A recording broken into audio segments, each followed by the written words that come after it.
Okay, lift your arms up and down. 1, 2, 3, 4. 1, 2, 3, 4. Now reach way up and bend way down. Tighten those muscles. Let's add a little strength, a little speed to those young bodies of yours.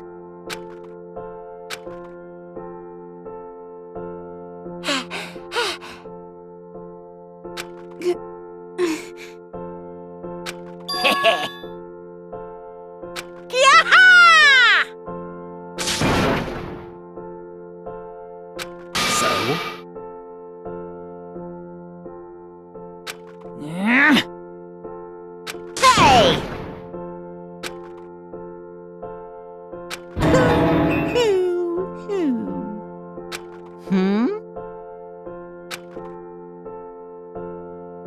Hey,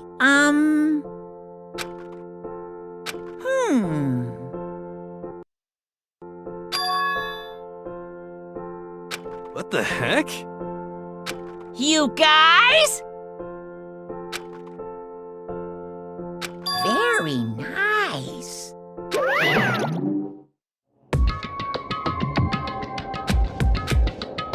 Could it be? I wonder about that. Piece of shit! Hey. You hear me?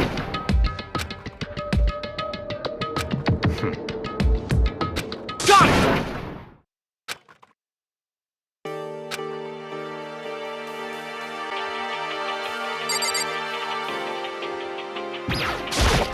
What the heck?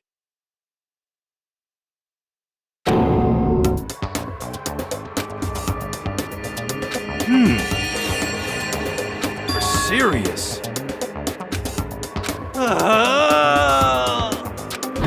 Let me out of here!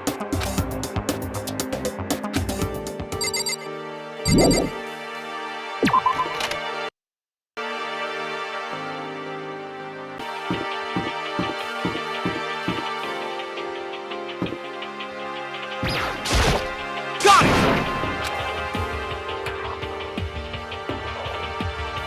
You hear me? Without a doubt.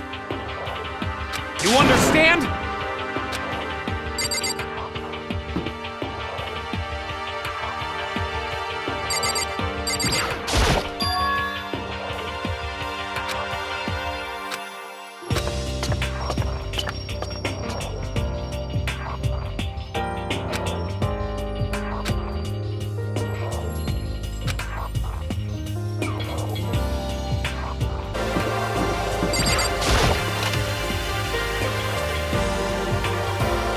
Just a second.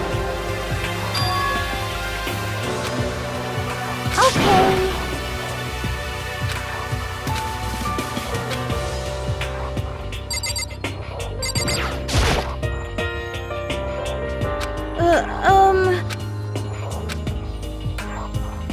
But...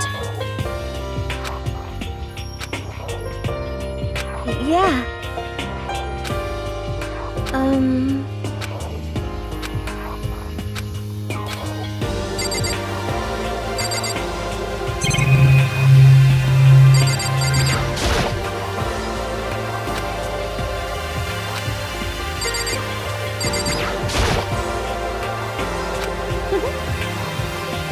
This is fine.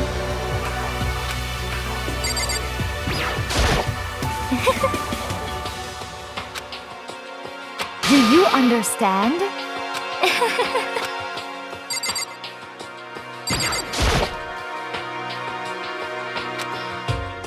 Yeah! Of course.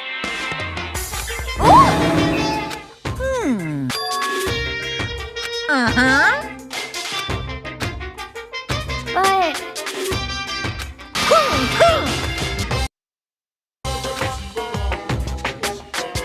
Yoo-hoo! just a second.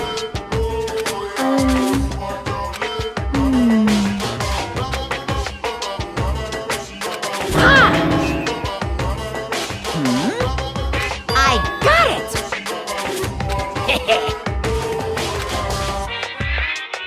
honestly. Is that okay? So, Of course!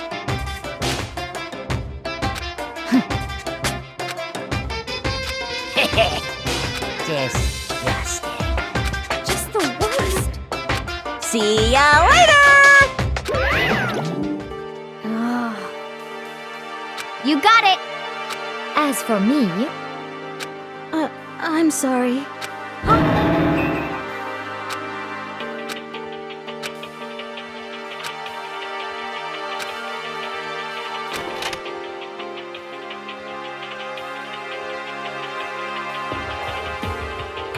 Listen to me! Yes, indeed. Okay. Well, I see! Quiet down and listen! You hear me? Ha ha ha ha! Are you okay with this? Yo.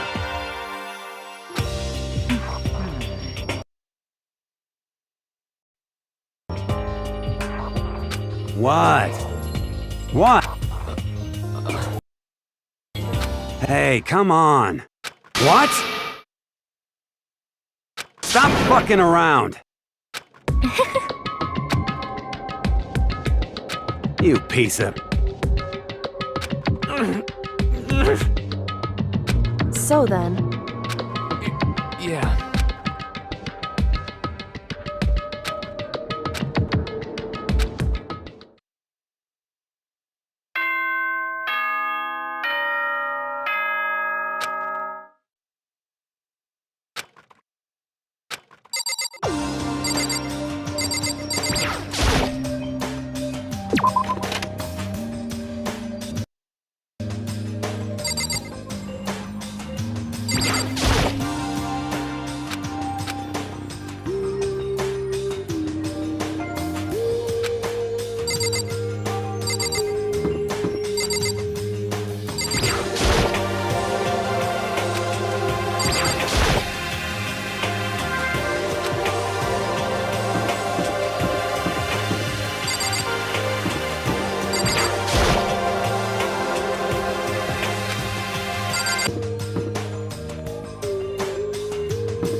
Hey, Makoto!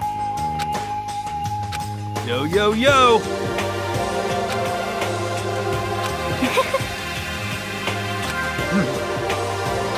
Let's see... Hey, come on.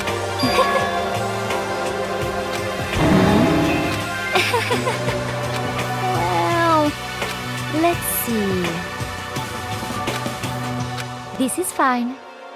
oh.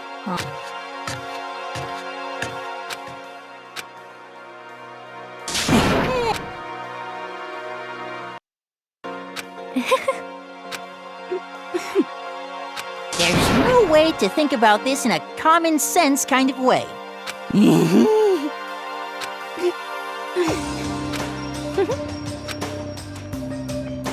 Oh! What?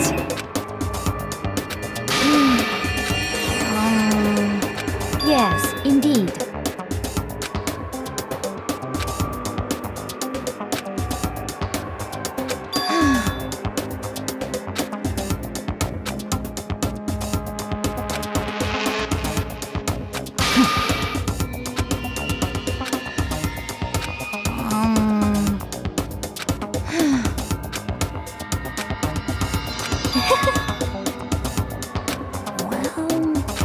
You little bitch!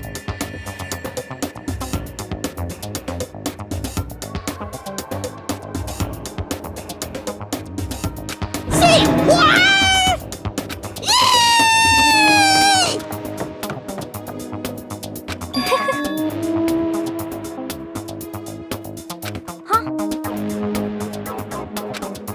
Shit.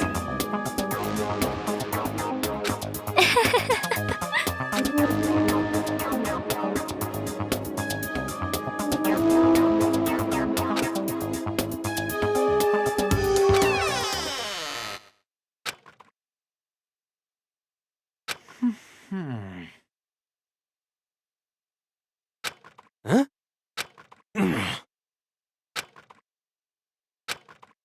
I think maybe...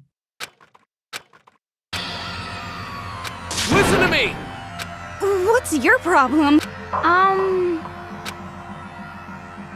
Well then...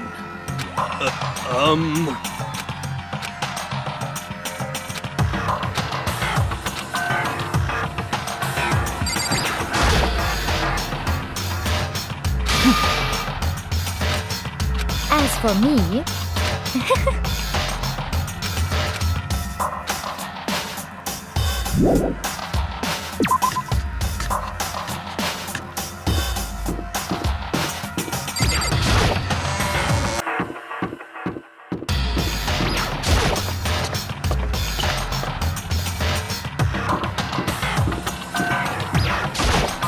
hey. So,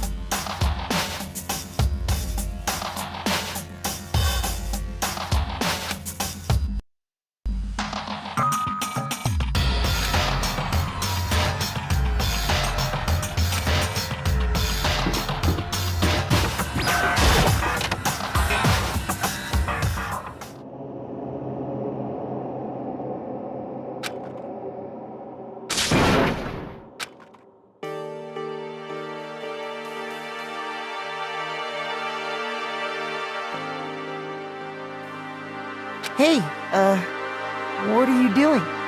I'm fishing. What does it look like I'm doing? I'm trying to read, so if you could be quiet. Oh, sorry. Wait, no! What are you doing here? Everyone's super worried. We've all been looking for you. Who asked you to do that? Because we're all supposed to meet up in the morning and eat together. We made a promise. A promise? Can't I get a second's peace and quiet around here?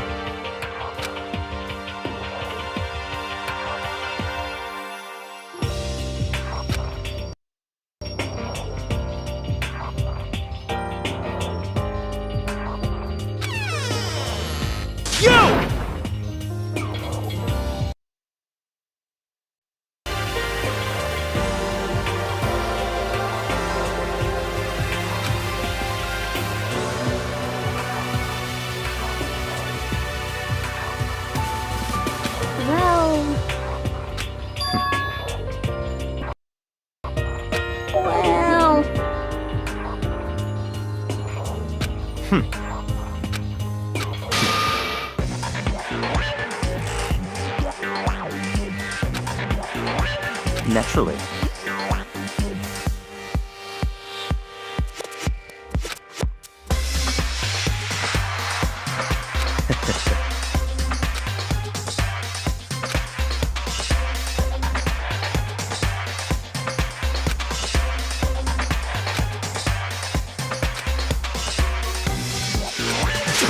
Damn you!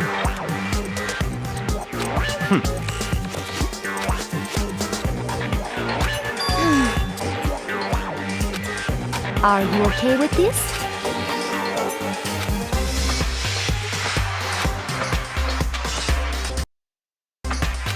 I see. Actually,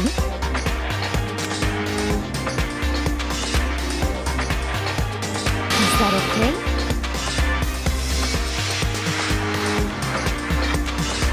So, in other words,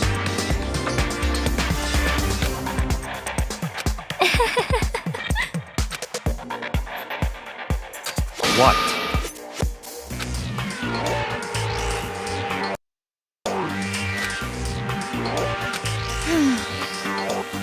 Naturally.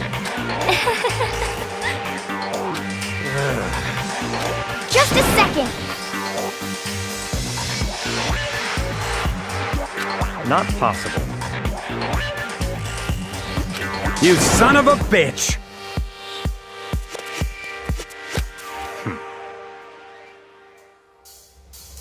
What?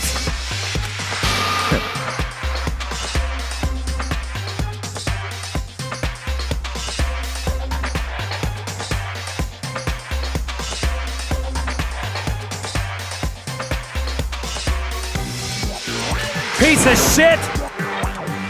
Don't make me repeat myself.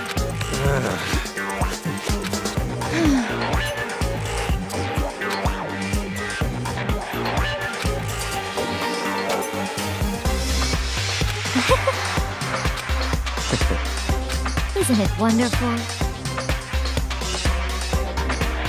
That's enough. Oh,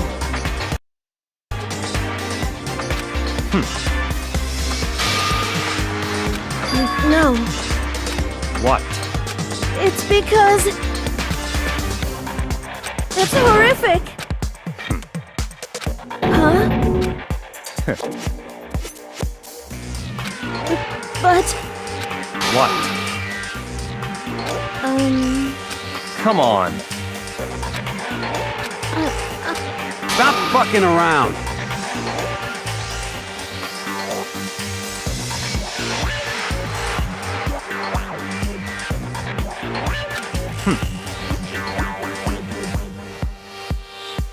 Piece of shit! What? You son of a bitch! Just a second. Piece of shit!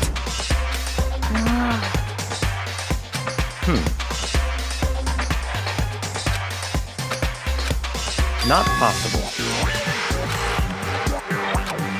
Shit. Goodbye.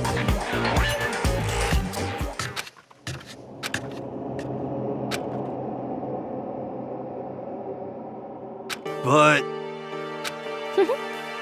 Don't fuck with me. maybe.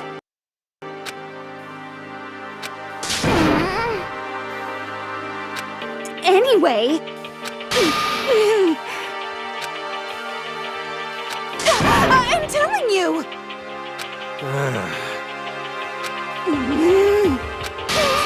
What the heck?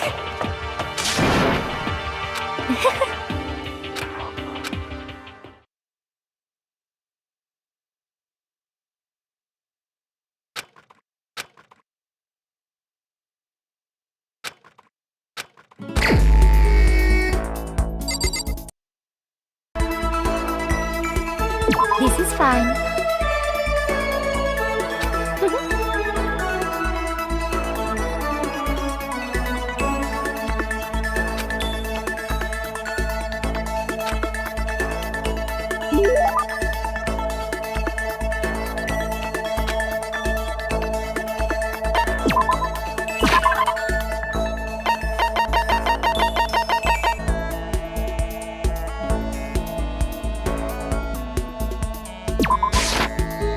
Oh!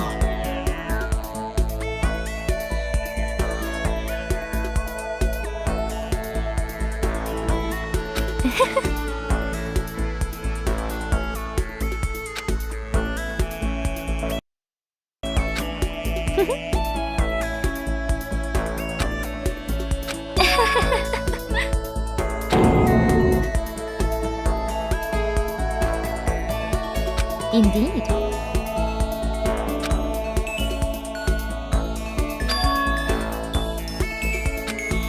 Indeed. Actually,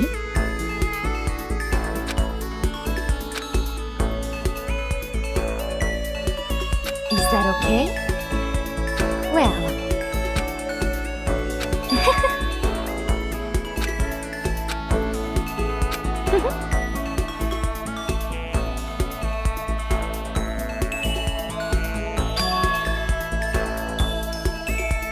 I hope you are well.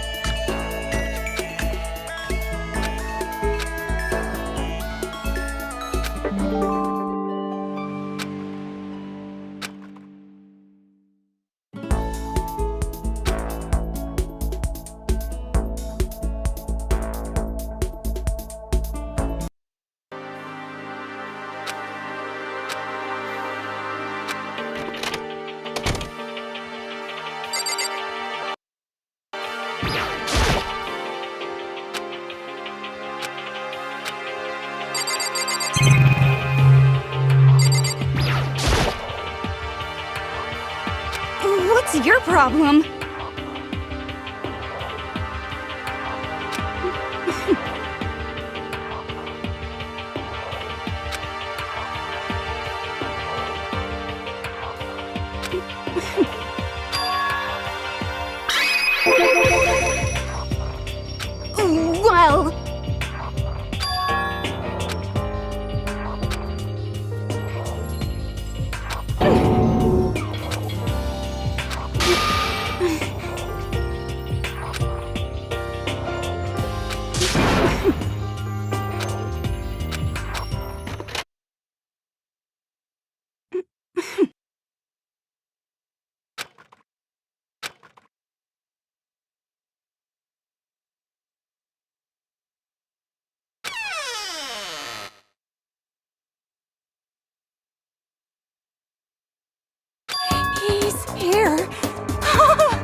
him if you want to so bad.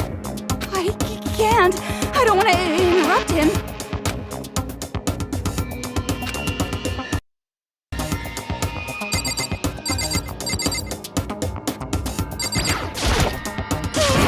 What the heck?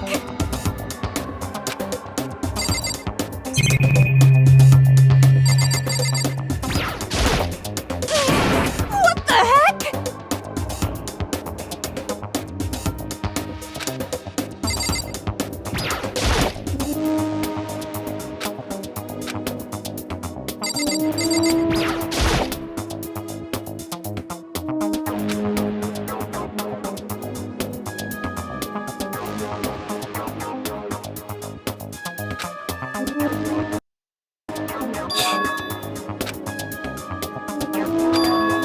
Naturally.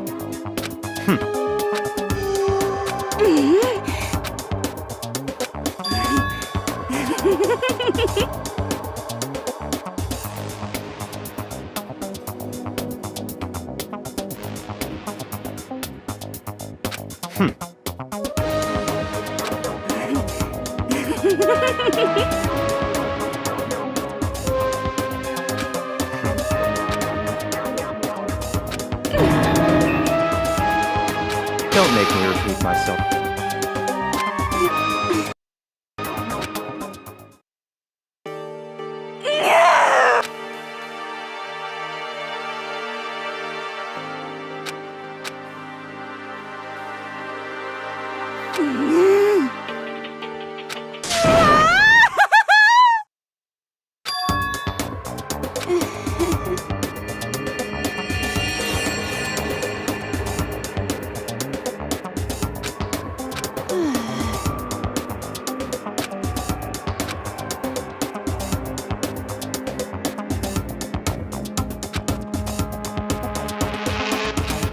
Maybe.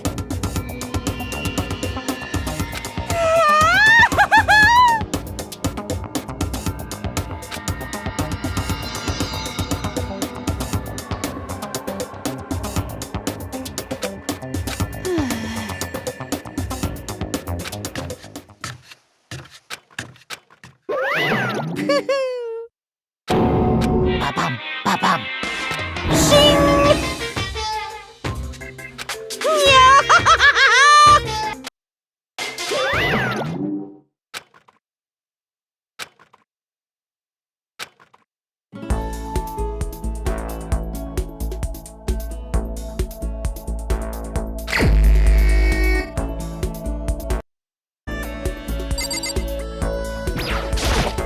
What? What?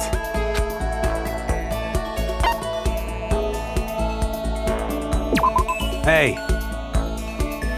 Piece of shit!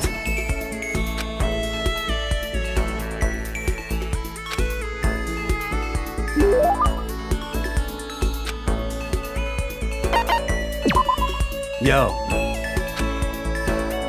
What? What? Huh?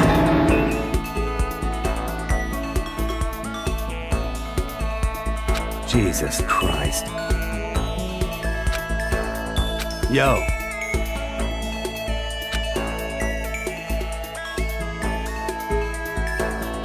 Hell yeah.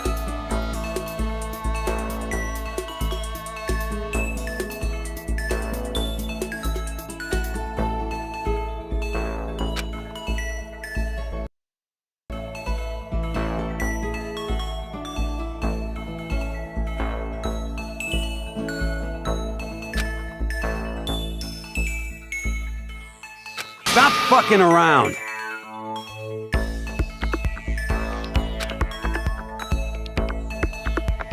Hell yeah! What?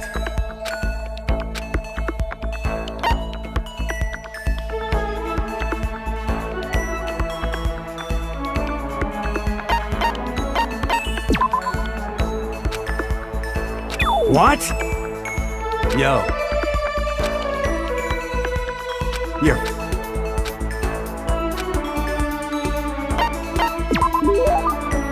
Hell yeah. That's true. Yo. What? By the way. Hey, damn it. Stop fucking around. Yo. Hell yeah.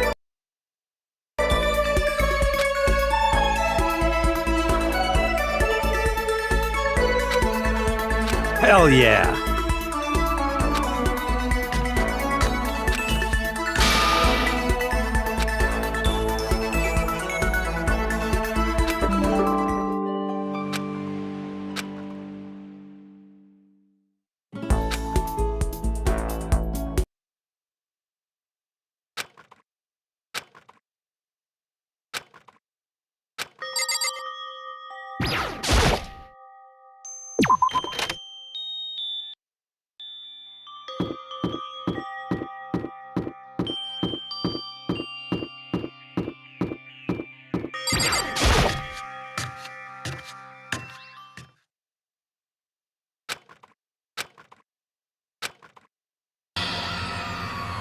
Listen to me! Hey, damn it.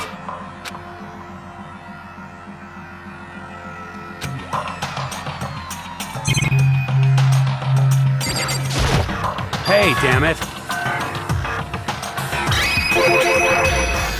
What? You're corrupt! You!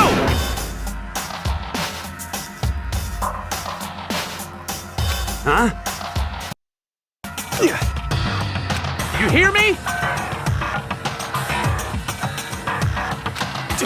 Damn you!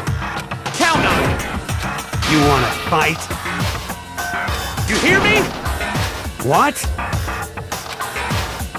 Hey, I see! Got it! piece of shit!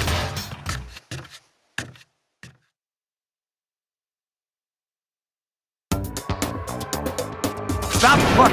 You! You wanna throw down? You son of a bitch!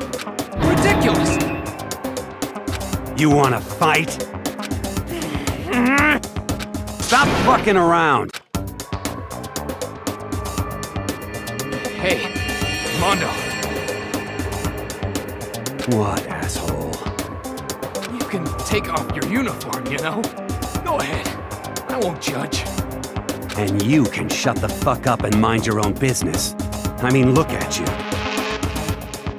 Your face is all red. What are you, one of those goddamn hot spring monkeys? It just so happens I was born with a red face. You don't have to act all big, man. Act, you say? I'm still plenty good to go. I'm so good, I could eat a steaming hot bowl of soup right now.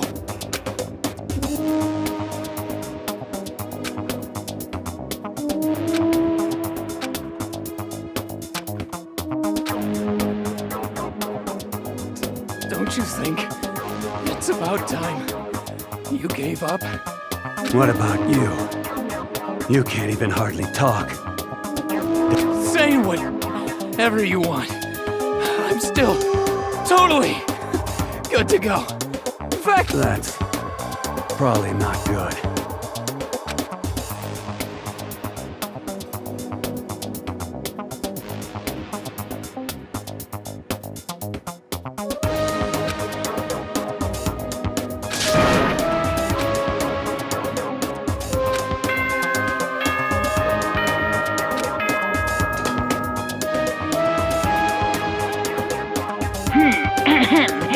As such, it is soon the doors to the dining hall will be locked, and entry at that point is strictly prohibited.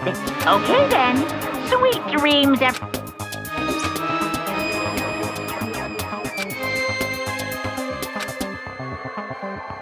in a true competition, there's no such thing as a tie. You win or you lose. That's the only thing that matters. Listen to you, you son of a bitch. Then bring it on. I'll push you right up to the gates of hell.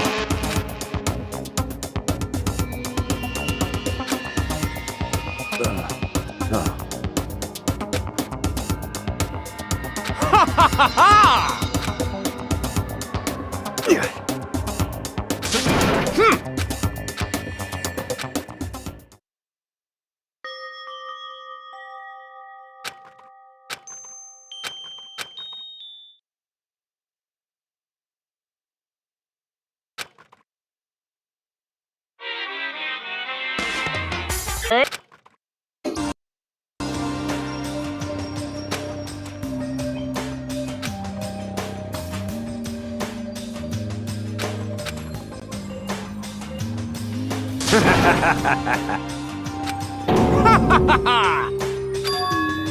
Yo,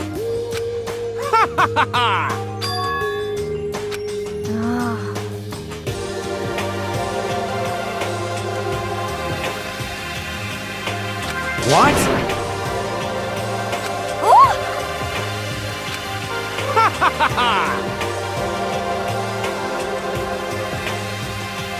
You hear me?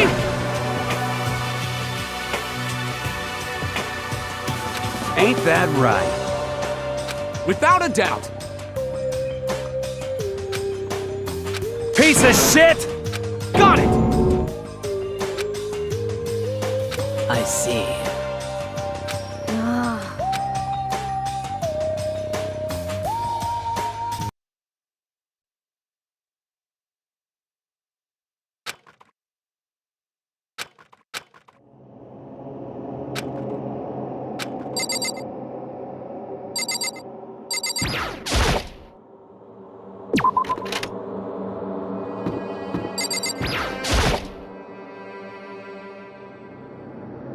Indeed.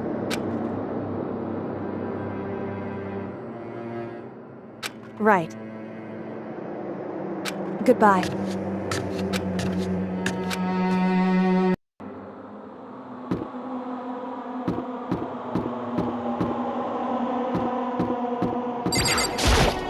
Yo.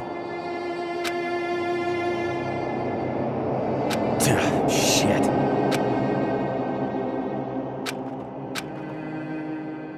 What? Yo. Yo.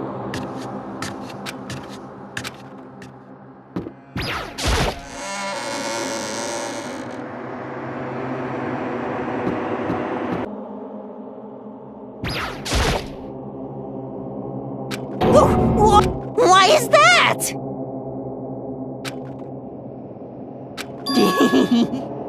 Mm-hmm.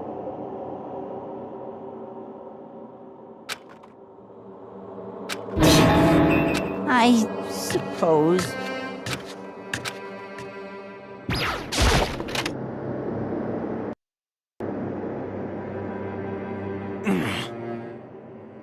Well,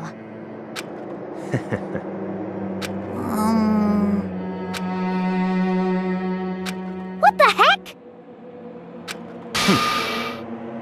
Huh?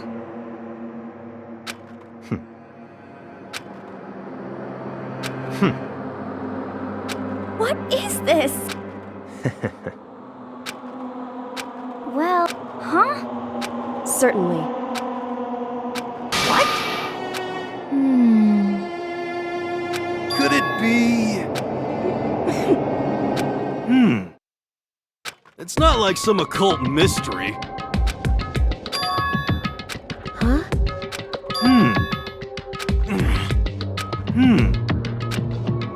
Could it be? For serious?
You hear me?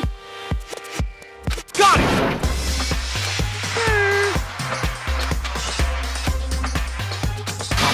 Ba-bum.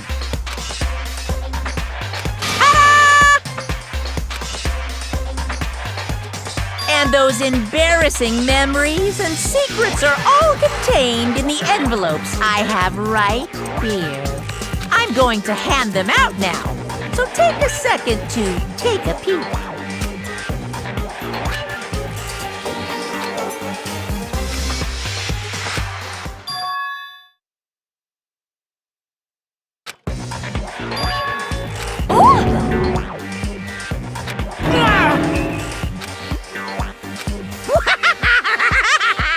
Extreme! Yaha!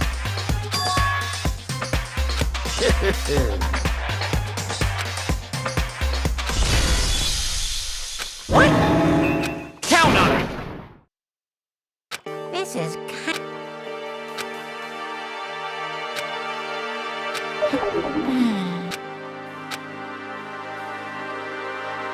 Okay. So,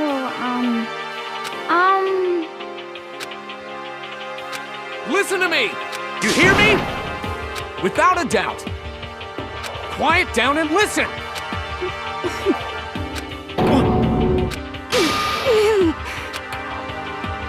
as for me, Oh?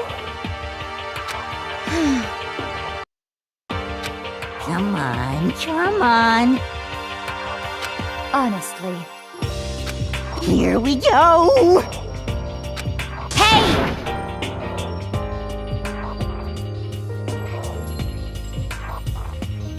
Say what?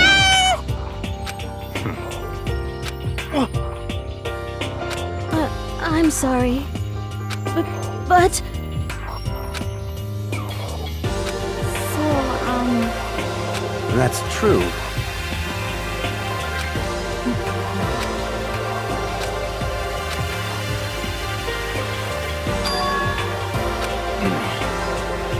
You hear me?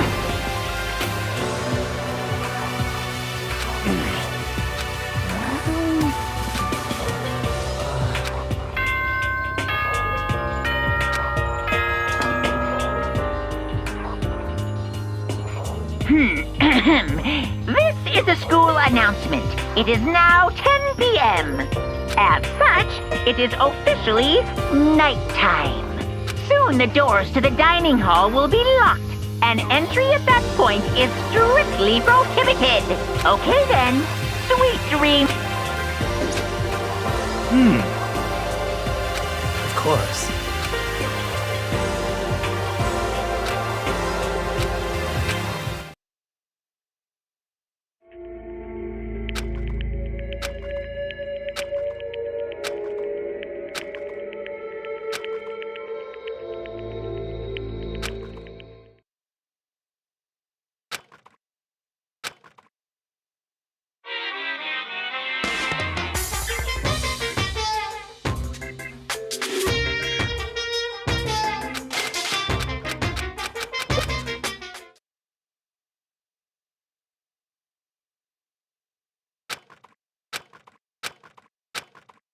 Good morning!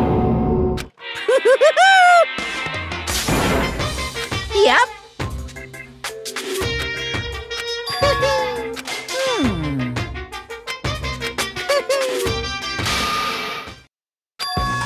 Say what?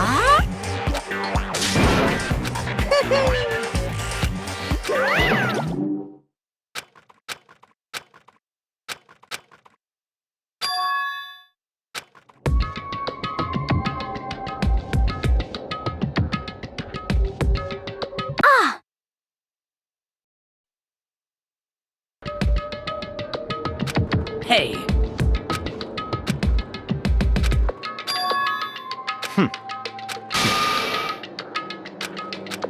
Perhaps.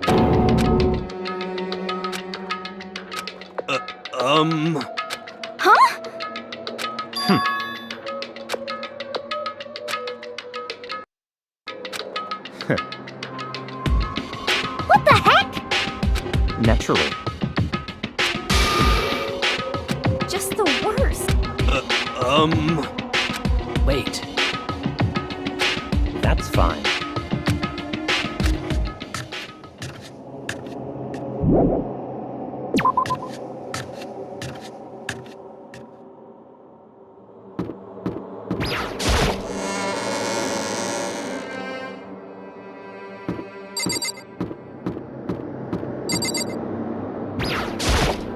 Yo! For serious?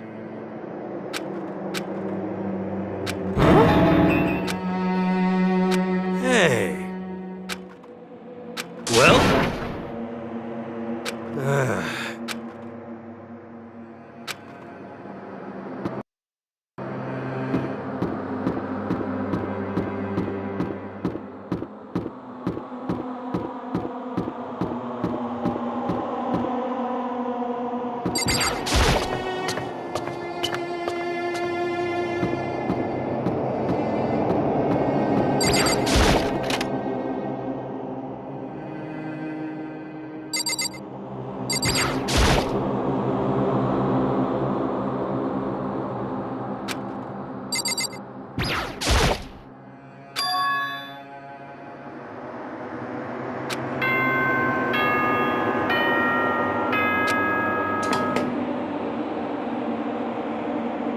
For this investigation, I have unlocked the doors. Please look around to your heart's content. It's all clear now. I see.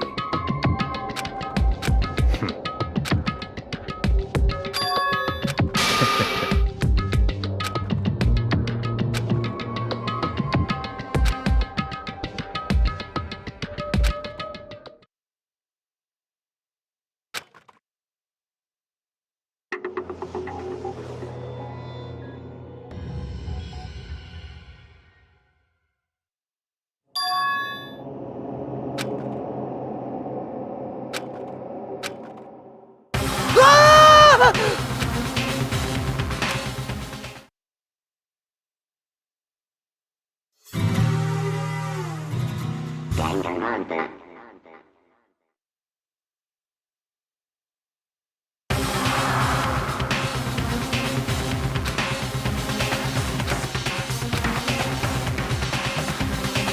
Very strange. I see.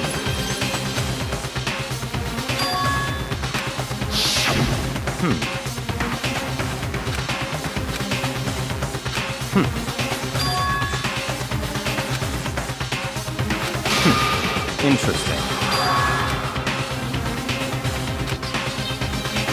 What the heck?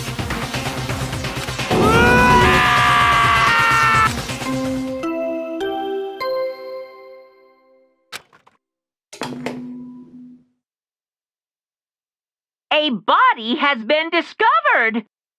After a certain amount of time, which you may use however you like, the class trial will begin. What?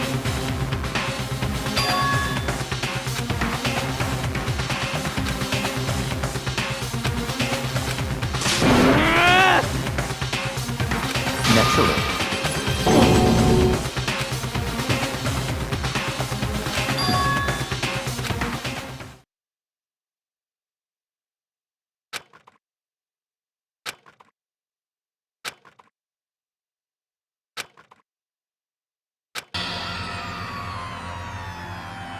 Damn.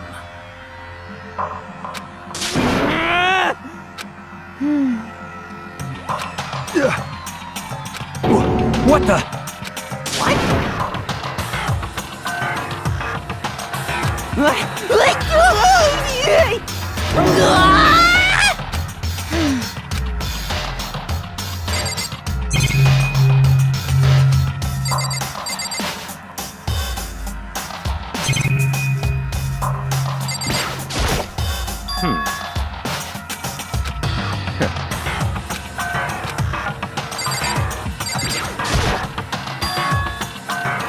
So,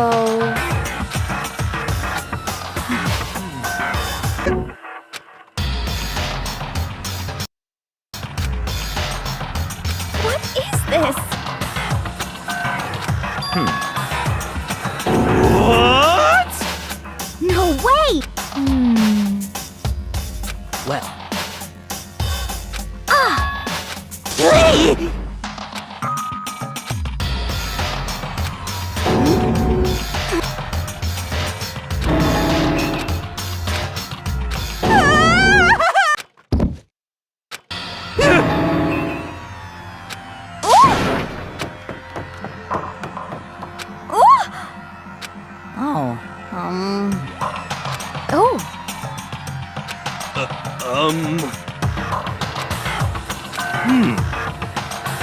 Just a second.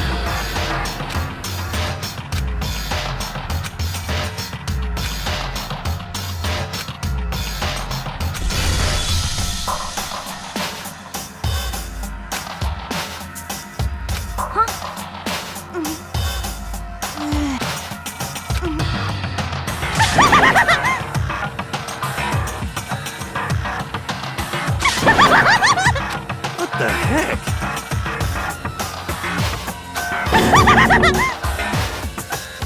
Well, I see!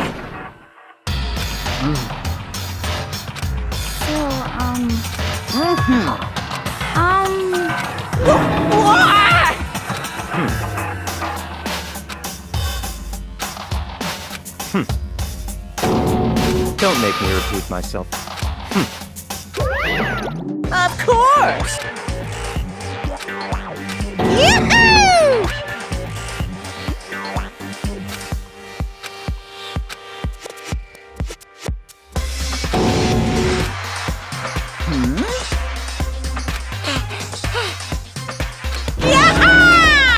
Stop talking.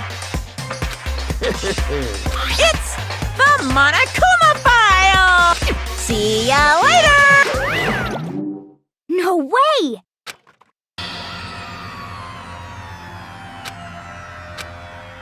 Why? Oh no! Help me! Hey! Such ignorance. Naturally. What? Such ignorance. Damn you, piece of shit! Calm down. Because... that's right. What? Hey! Hey! Huh? Actually...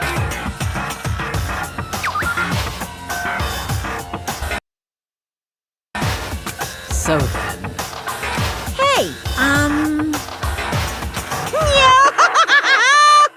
punishment is waiting for you.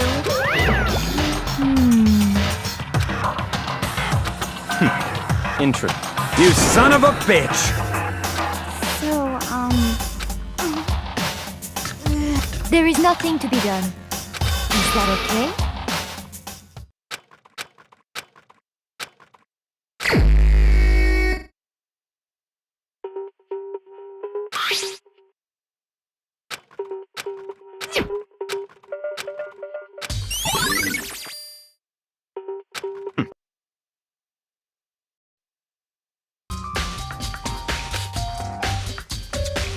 Naturally.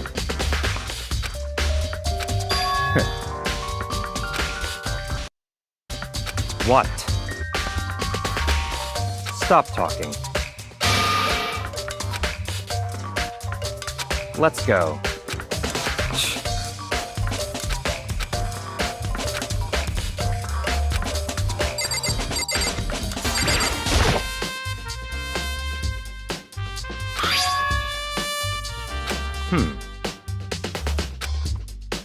That's right.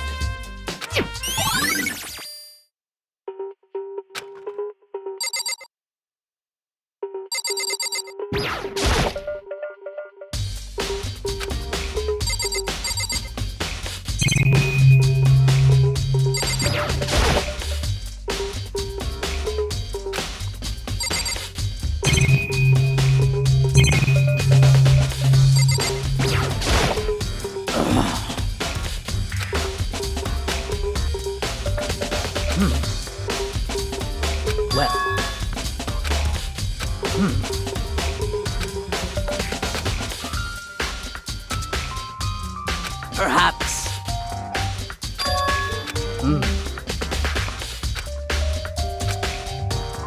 However,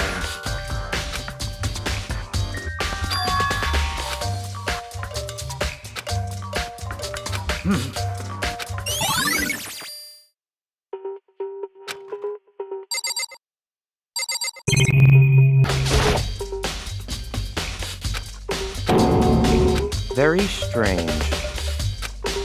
What?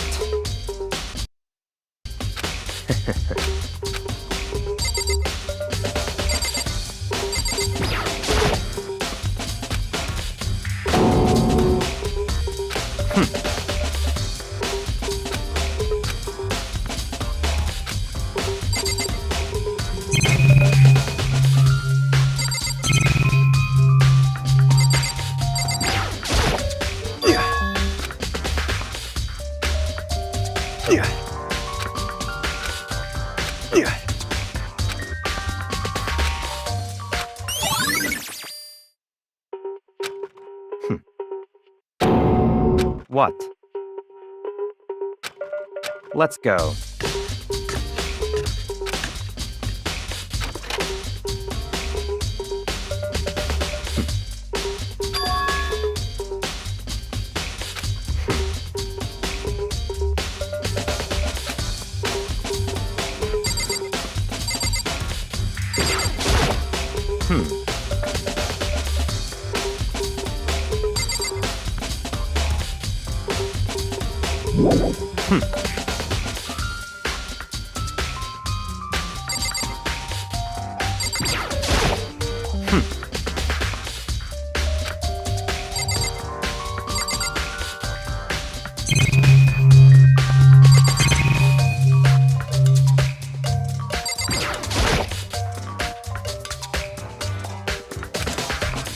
What?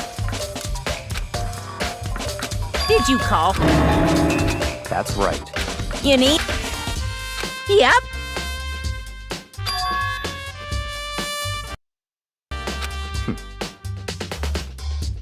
Unbelievable.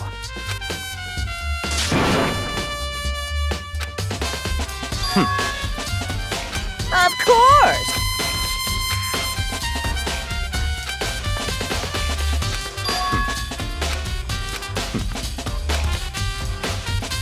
So, in other words, such ignorance.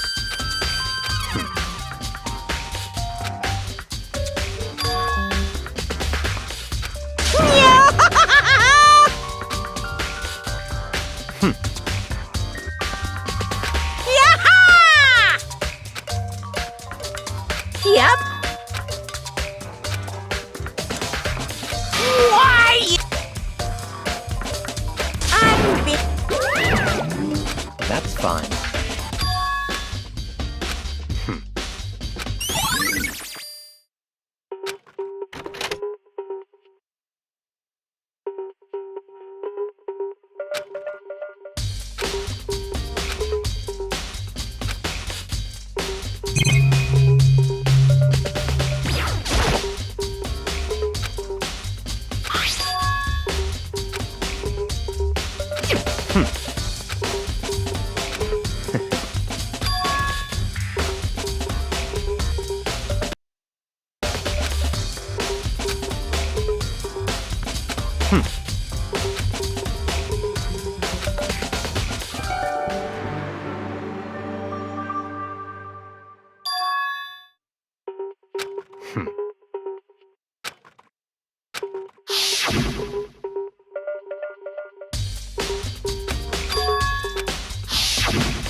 I see.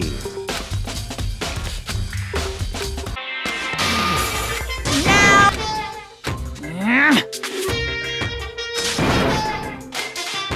That's impossible.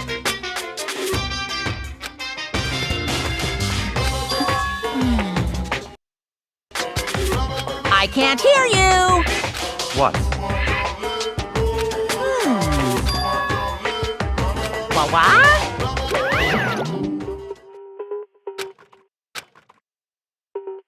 That's fine.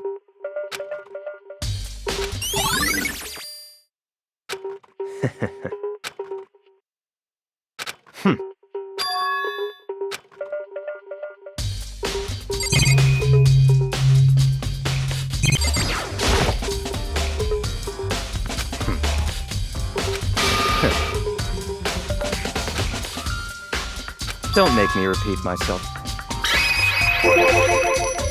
What?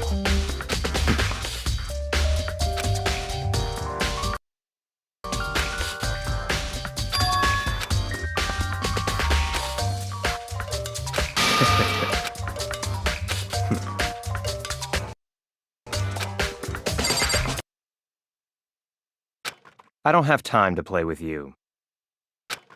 'Cause, I mean...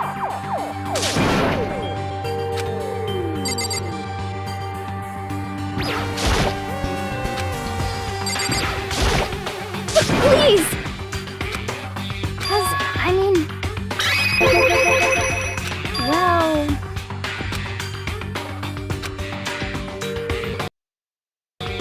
Very strange. Don't make me repeat myself. Yeah! Let's go.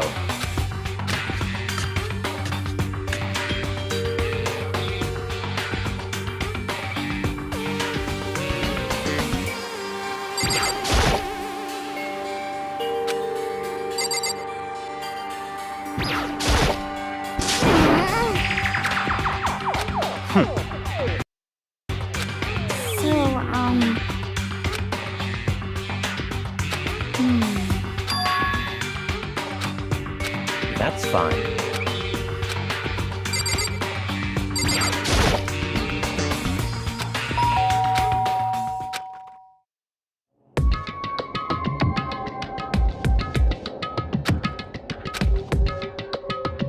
What? Oh, nothing. It's just that Hina was really worried about you, holding yourself up in your room. Leave me alone. Yeah, sure thing. Won't allow it. Huh? Won't let Genocide Jack have control.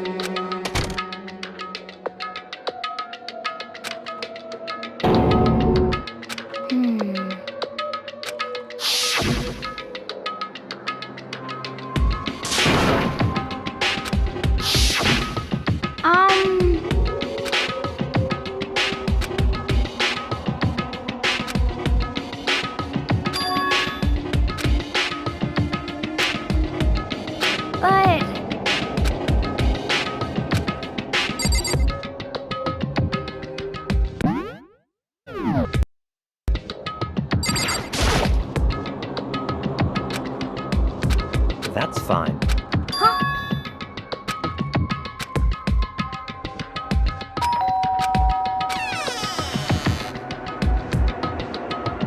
What do you want? It's Byakuya.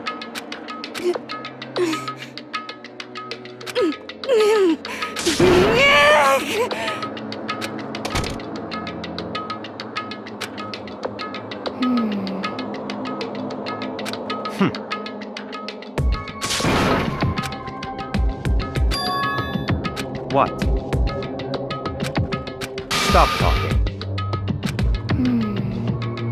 Let's go.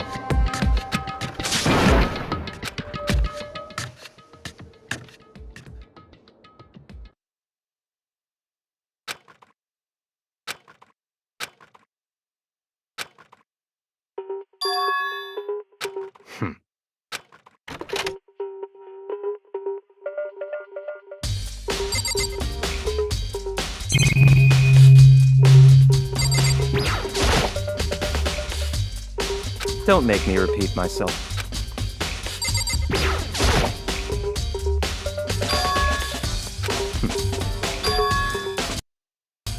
Let's go.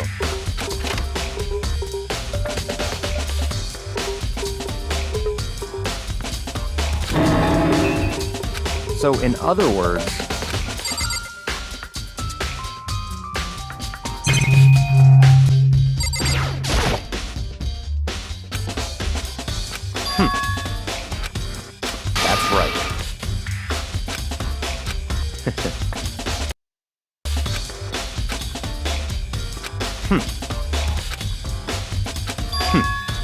Interesting.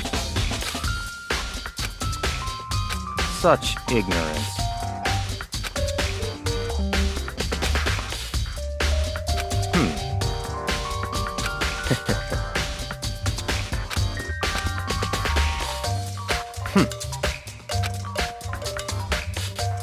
What?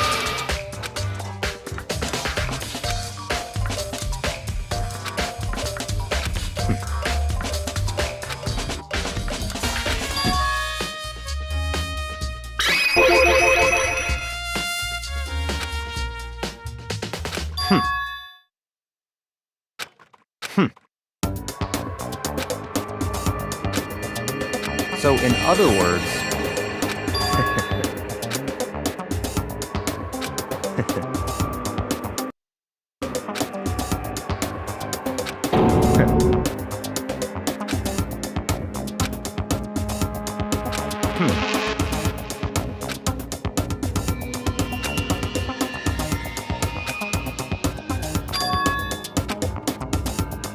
That's right.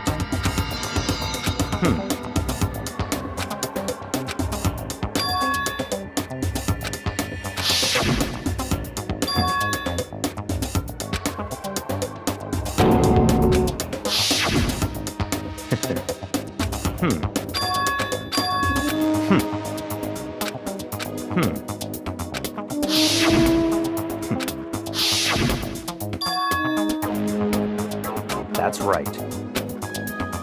So, in other words... Interesting. Such ignorance.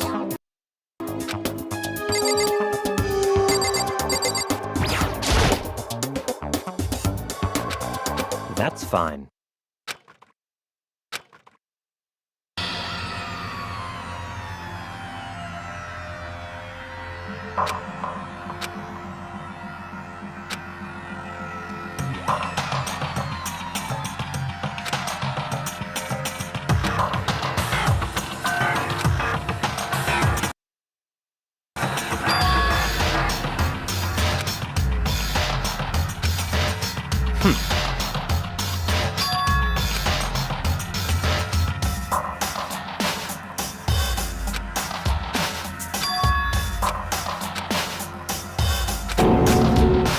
So, in other words...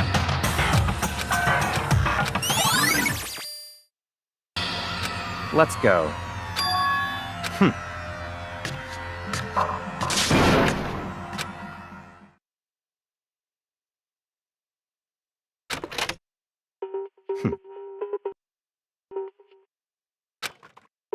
I don't have time to play with you.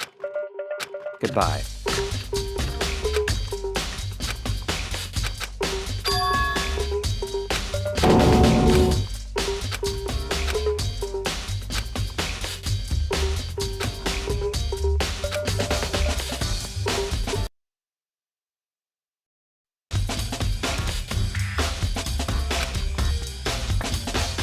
Well, it would seem...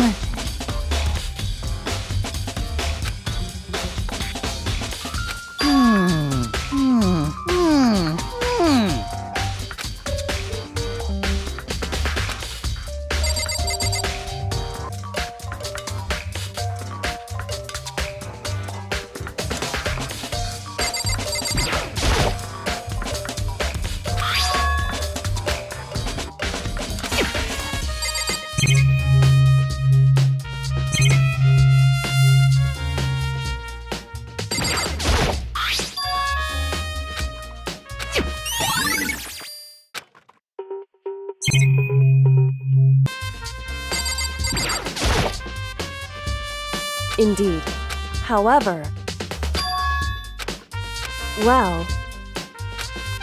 So then... Goodbye.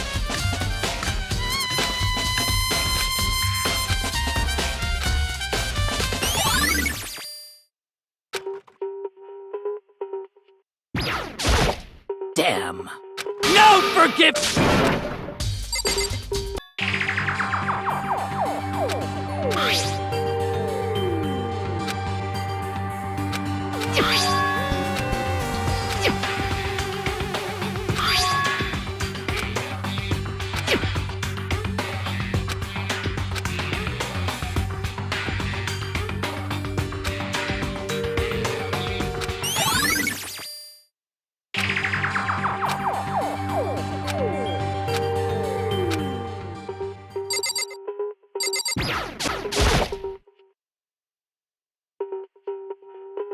course. I'm sorry. However...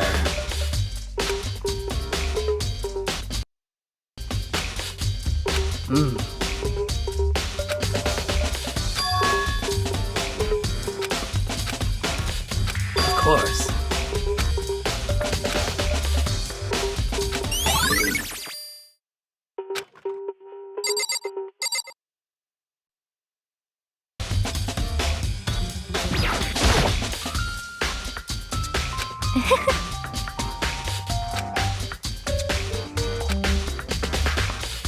Most unfortunate.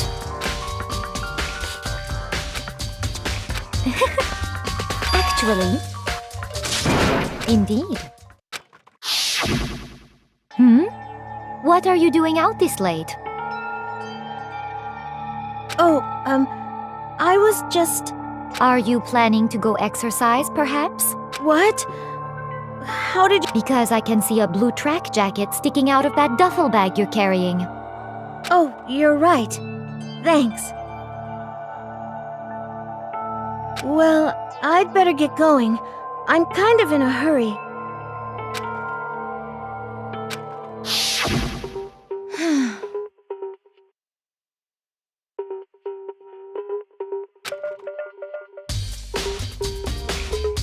Yes, indeed.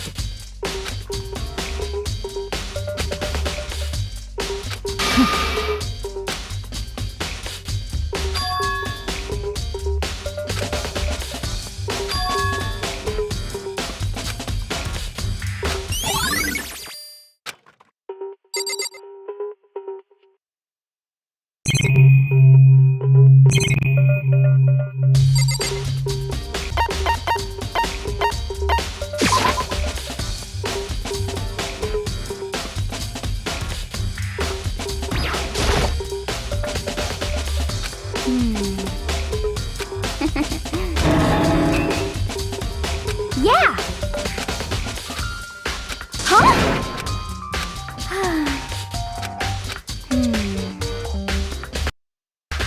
Oh. Well... Yeah, totally. Ah!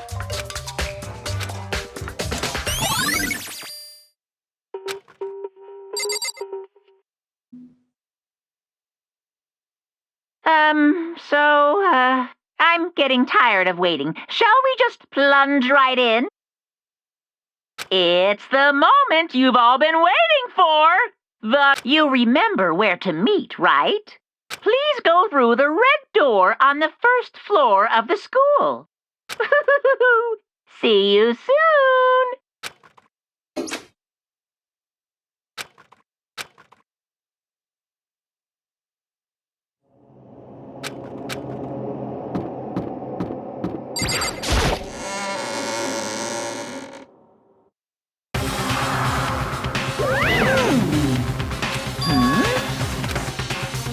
Yo. Come on! What are you gonna do?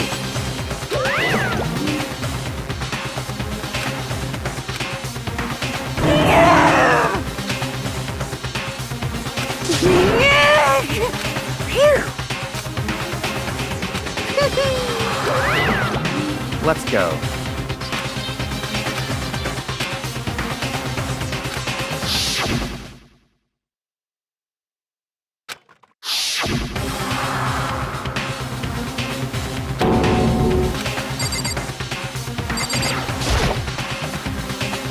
It's true.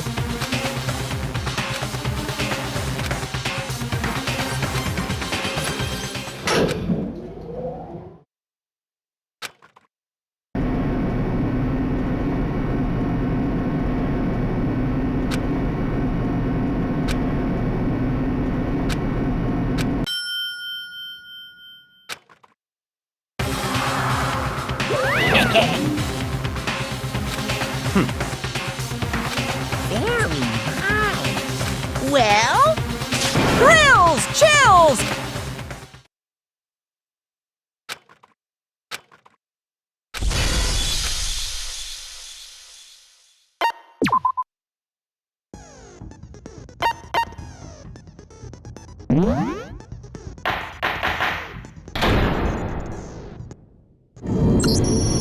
Let's begin with a basic explanation of the class trial. If you can figure out an let's talk about the murder weapon!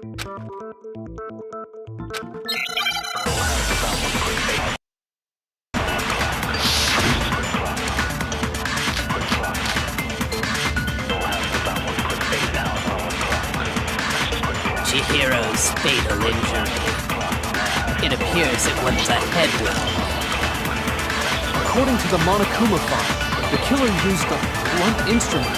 But what kind of blunt instrument could it have been? I bet it was an iron pipe. Interesting.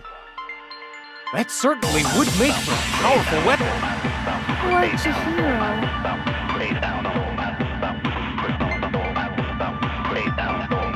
An iron pipe. No!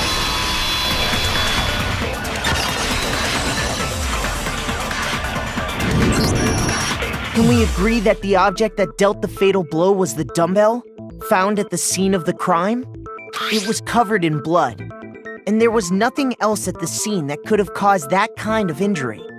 And the wound on the victim's head is consistent with the shape of the dumbbell.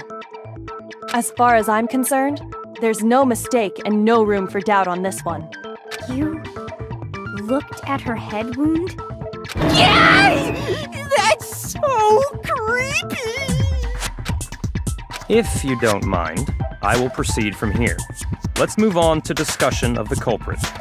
Although, I believe the criminal behind this heinous act is already quite clear. What? For real? Chihiro's killer is the fiendish serial killer, Genocide Jack.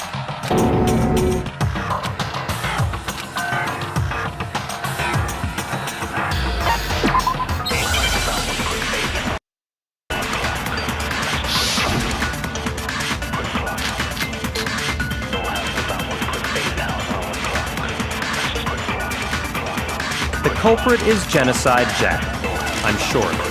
Case closed, as far as I'm concerned. But that's impossible! Why? What makes it impossible? Well, I mean, come on! There's just no proof for it. No, that's wrong!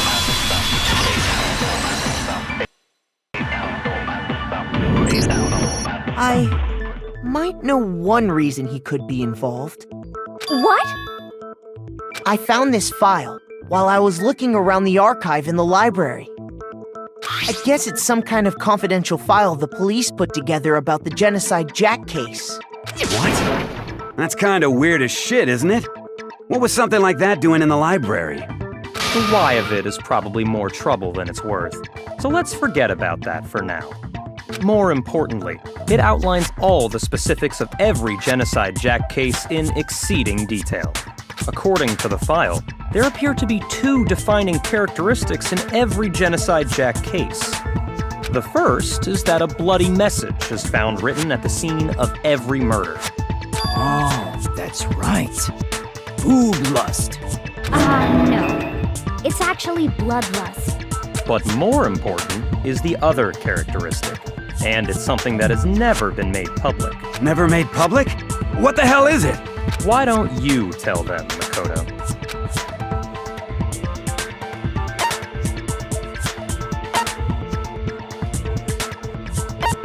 I got it! Apparently, in every Genocide Jack case, the killer suspends the body in a certain way. Other than the killer, the only people who know about this are the higher-ups in the police department. However, Chihiro was most definitely suspended in the same way. It's because the culprit in this case is the real Genocide Jack. No fucking way! You're saying Genocide Jack is one of us? Yes, in fact, it's Toko. What? Genocide Jack's true identity is Toko Fukawa. You lie! What? Hey, okay, wait, hold on a sec. Toko has, like, bloodophobia or whatever, remember? What kind of serial killer is afraid of blood? Is Toko Genocide Jack? The answer is yes and no. Another riddle. Man, why's this gotta be so complicated?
Now I understand.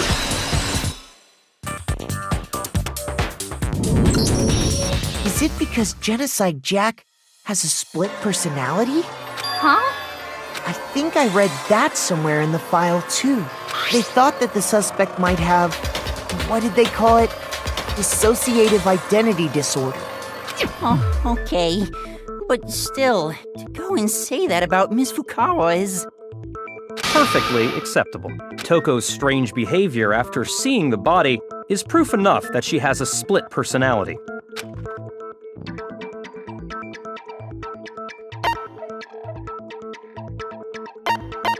I got it! You're talking about how she started acting totally different than usual, right? That's right. Think back. She fainted when she saw Chihiro's corpse, and then, when she woke up,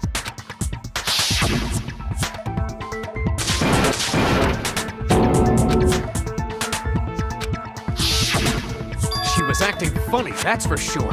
That melancholy tone of hers completely disappeared. Don't go assigning adjectives to my tone without permission. not to mention, once she regained consciousness and saw Chihiro's body again, she was utterly calm. In other words, within her is one personality that can't handle blood, and one that obviously can.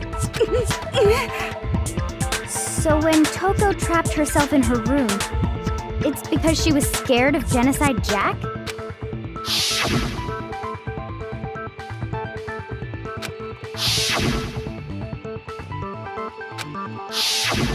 The reason she locked herself in her room wasn't to keep other people from getting in. It was to keep her other personality from getting out. What? Toko was afraid. Afraid of the murderous fiend inside of her. Of killing even more people. How? Yeah. How can you know all this? I do believe you misunderstood her. What she's trying to say isn't, no. What she wants to know is, how could you tell them? Huh? Last night, just before Monokuma gave his motive speech, Toko and I had a strange conversation. She told me a most interesting story. She said a murderous fiend lived within her, and she was afraid it could appear and attack at any time. And that trepidation is what's caused her to have such a bleak attitude. Isn't that right, Toko? This is all a lie. Right, Toko? You said you wouldn't tell anyone. What? You promised! I can't believe you lied! You have only yourself to blame. You came to me with your tragic little story. I didn't ask you to. This is the real world, not some romantic fantasy fairy tale. Besides, you broke your promise first. You said that as long as you were here, no matter what, you wouldn't let Genocide Jack kill anyone. But in spite of that promise,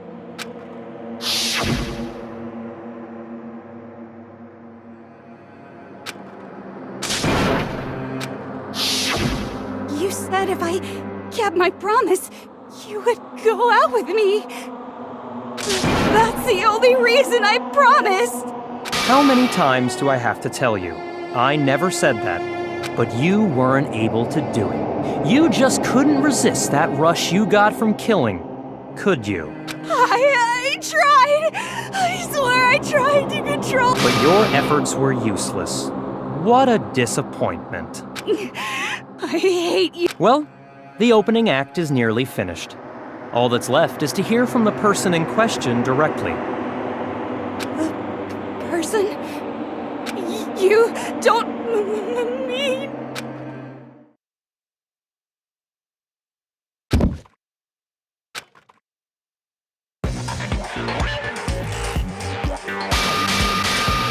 Well, hello there! Is it me you were hoping to see?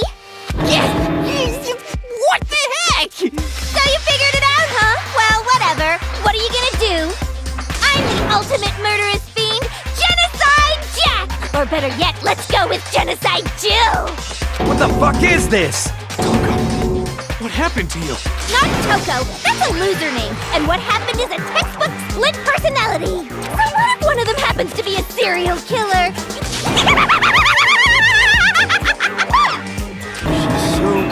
Intense. Like they say, sound in murderous mind, sound in murderous body.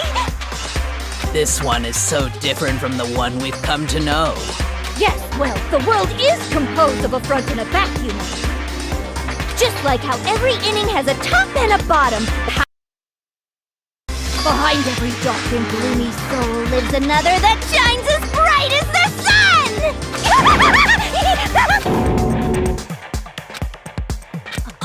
Miss Jack, Jill, can I ask you a question? What's up? Some of us think you might be the mastermind behind our entire situation. What are your thoughts on that? Well, I'll tell you. I am the mastermind of all masterminds! Just kidding! Then it's not true? Of course it's not true! How dare you try to link me to that creepazoid!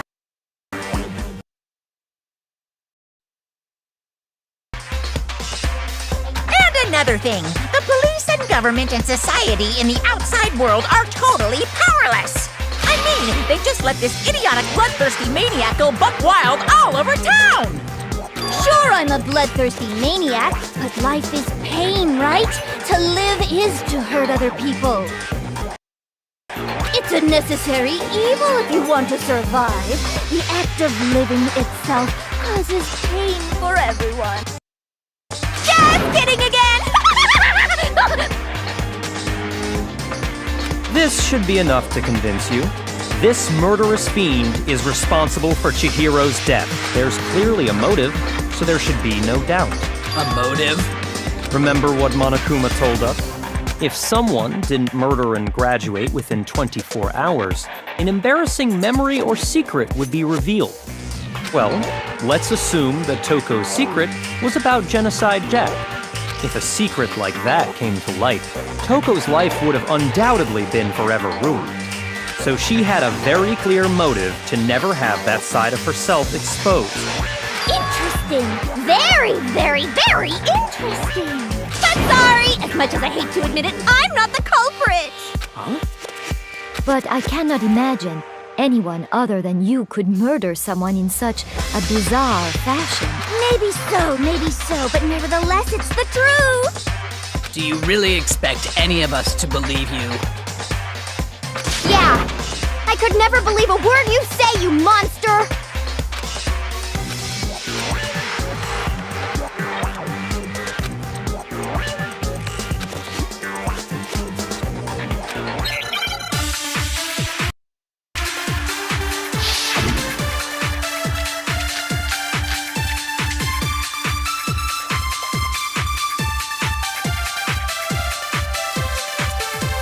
But I didn't kill anyone! You say that, but do you really expect any of us to believe it? Perhaps if you had an alibi, that would change things. Oh, an alibi, huh? Now we're talking! When you compare your past murders to this incident, the modus operandi matches completely. What more proof do we need? Give it up. You killed her. Modus operandi matches completely. No, that's wrong.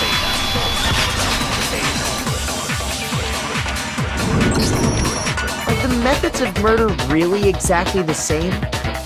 I think there's a slight difference between the Genocide Jack cases and this one. Huh? How's it any different? Uh-oh, you don't know? Well then, human garbage, let me tell you!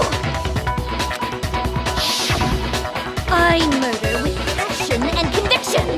I consider myself a professional, and I have a very particular way of doing things.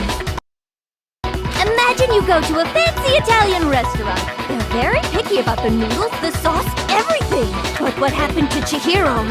It'd be like if that same Italian restaurant started using ragu or Chef Boyardee. This is no creation of mine! Let me rephrase that, in a way that maybe makes more sense. There are two clear differences between the Genocide Jack cases and this one.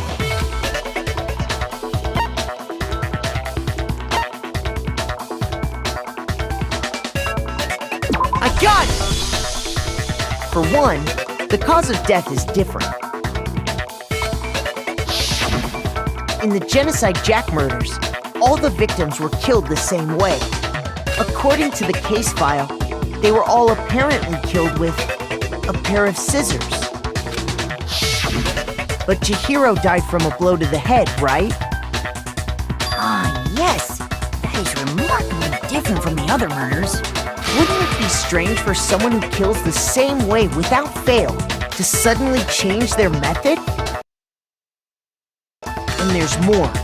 One more conflicting detail. That's right! In my recipe of murder, if the bloody message is the tortellini, then the arrangement of the body would be the pesto sauce! Could you please stop comparing killing people to cooking? So, are you saying the other difference has to do with how the body was arranged?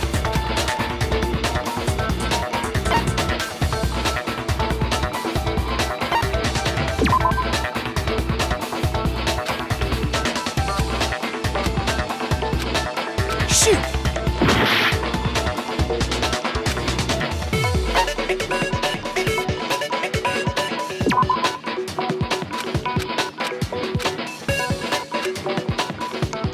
Shoot! I got it! Do you remember what the killer used to suspend her? They used some kind of rope to hang her up by her wrists. What is your point? Well, in all the previous Genocide Jack cases, something else was used to suspend them. Specifically, pairs of razor-sharp scissors. And guess what? I used my own specially designed scissors for the murders and the arrangement! Like I said, I'm a professional, so naturally I'm very picky about the tools I use. And you know what happened? Big Mac said there's two differences, but he's wrong. Big Mac? Are you referring to me? Listen up, Big Mac. There's actually one more difference.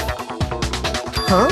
My word, you really didn't notice? Take a look at who the victims were in each Genocide Jack case.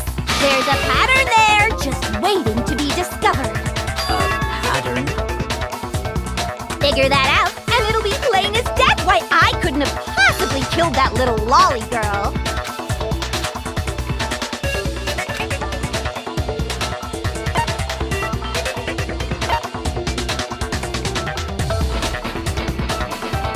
I got it! Is it because Chihiro was a girl? Bingo! Bullseye! Right on the money! What are you talking about? In all the Genocide Jack cases, all the victims had something in common. They were all guys? That's right! The people I kill with such passion and conviction are all adorable little men! I can't believe I said it! The hell is wrong with you? I can't help it! I'm just a full-throttle boy-on-boy fangirl, and the movie side of me just hates it. But now I'm on the fast track to becoming a full-fledged fan madam! So, since Chihiro was a girl and not an adorable little man, you wouldn't kill her? Would an Italian chef suddenly start making ramen just because they're both noodles? Don't be stupid. I have too much passion and conviction to cross that line. That's the absolute reality of the one and only. We get it. You've clearly explained your hobby and your philosophy. It's a different matter entirely, when you're forced to kill in order to survive. Quiet, lowly cur! Lowly? Cur? I would never kill for a reason as petty as mere survival. And if by some fluke I did kill to survive, why would I bother with the message and arrangement? It'd make me the obvious suspect! That does make some amount of sense.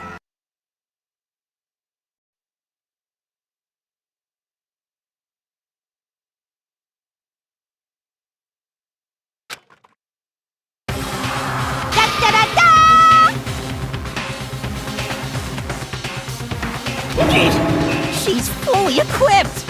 That's right! So I can kill anywhere, anytime! Why would I resort to dumbbells or rope when I have my trusty scissors by my side? Go ahead, tell me I'm wrong! You can't, can you? Gutter dogs, all of you! Not to mention, I have no clue how to tie a good knot. So rope's totally out of the question anyway! I have no idea what's going on anymore! Could such a heinous villain really be innocent? But the body really was suspended, right? And nobody but the police knew about that. Yeah! That's why we figured it had to be the real deal, and not some copycat killer or whatever.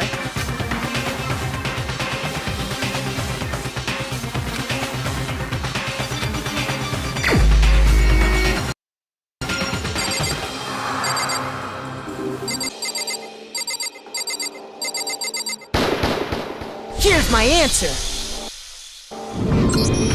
Byakuya, it's possible you could have found out, isn't it? You'd have no problem gaining access to classified government documents or internal police records. Plus, you'd already looked through the Genocide Jack file before this all happened, hadn't you? Are you saying Mr. Togami did it? Then, the reason he pushed the theory of Genocide Jack being the killer so hard was because he wanted to pin the crime on her. So, he rearranged the scene to disguise it and make it look like I put my stamp on it! The adorable glasses man was behind it all! Oh, I'm on fire! Well, Byakuya, what's your response? I see. So now the suspicion falls on me. Then I must ask, when would you say I began acting suspicious? Surely you must have an answer. Looking back and thinking about it now, the way you were acting right before we discovered the body was a...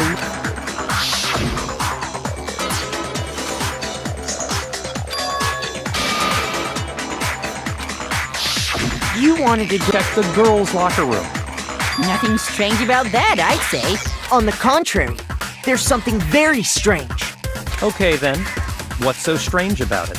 Go ahead, share with the rest of the class.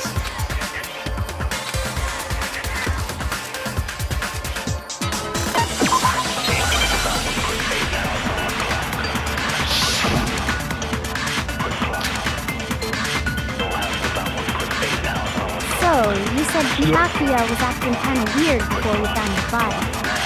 But he was acting weird... how?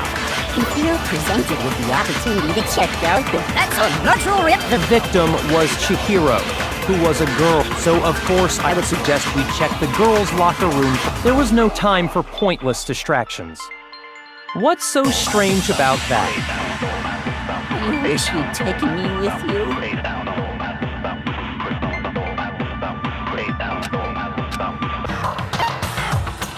I refuse to give up yet! You said Byakuya was acting kind of weird before we found the body. But he was acting weird... how? Natural reaction for any guy! The victim was Chihiro. No, that's wrong!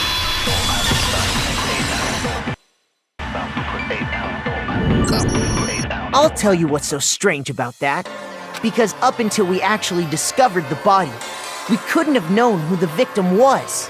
So your claim that you went to the girls' locker room first because Chihiro was the victim doesn't hold up. I see.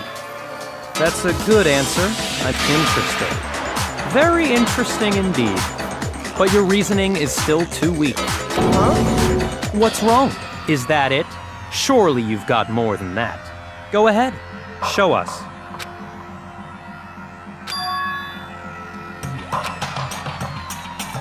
What's the matter? You're not finished already, are you? There is. I think. There is more to it. Think about it. We just talked about the differences between this case and past Genocide Jack incidents. The proof you're looking for is hidden in there. Oh? Proof that I'm the culprit, you mean?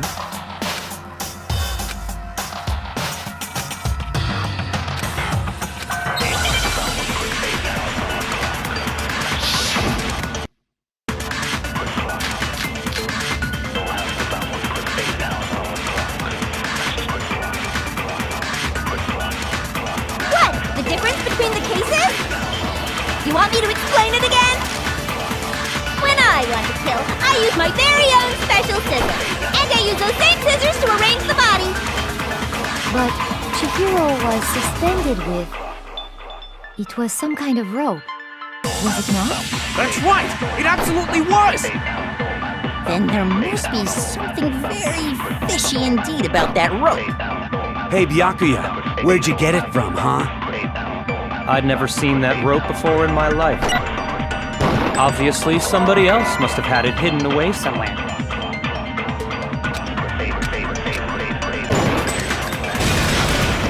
No, it's wrong.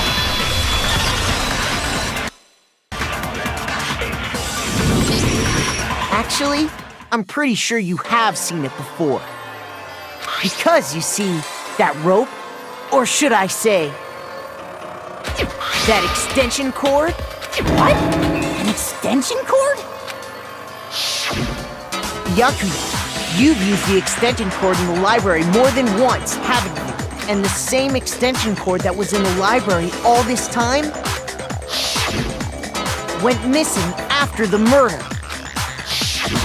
And there's no way someone who uses that extension cord as much as you do wouldn't discover that fact. And Byakuya must be the one who took the extension cord. I can't imagine any other possibility. That's really what you think? Then your conclusion is something like this? I killed Chihiro in the girls' locker room, then hung her up and wrote that bloody message. I intentionally made it look like Genocide Jack was behind it. Is that about right?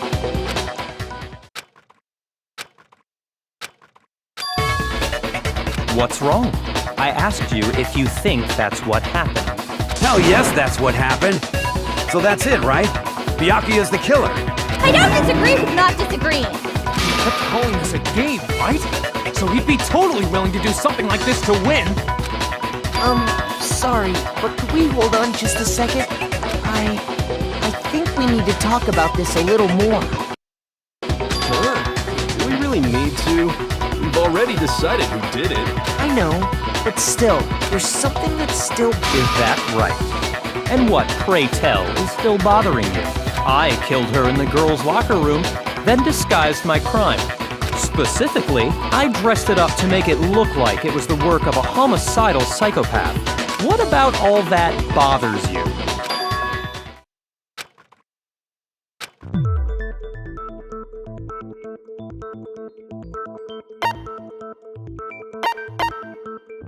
I got it! You say you killed Chihiro in the girls' locker room, right?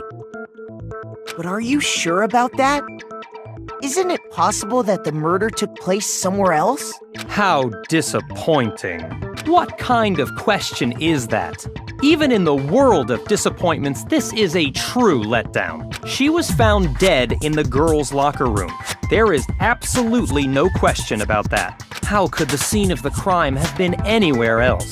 Well, I think it's entirely possible that she was killed somewhere else, then carried there later, along with the rest of the murder scene. The rest of the murder scene? That was awfully specific. Please tell me you have a reason for saying all of that. I believe I do.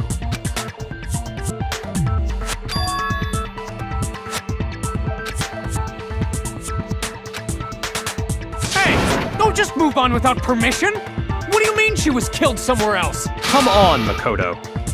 If there's any chance the murder took place somewhere else,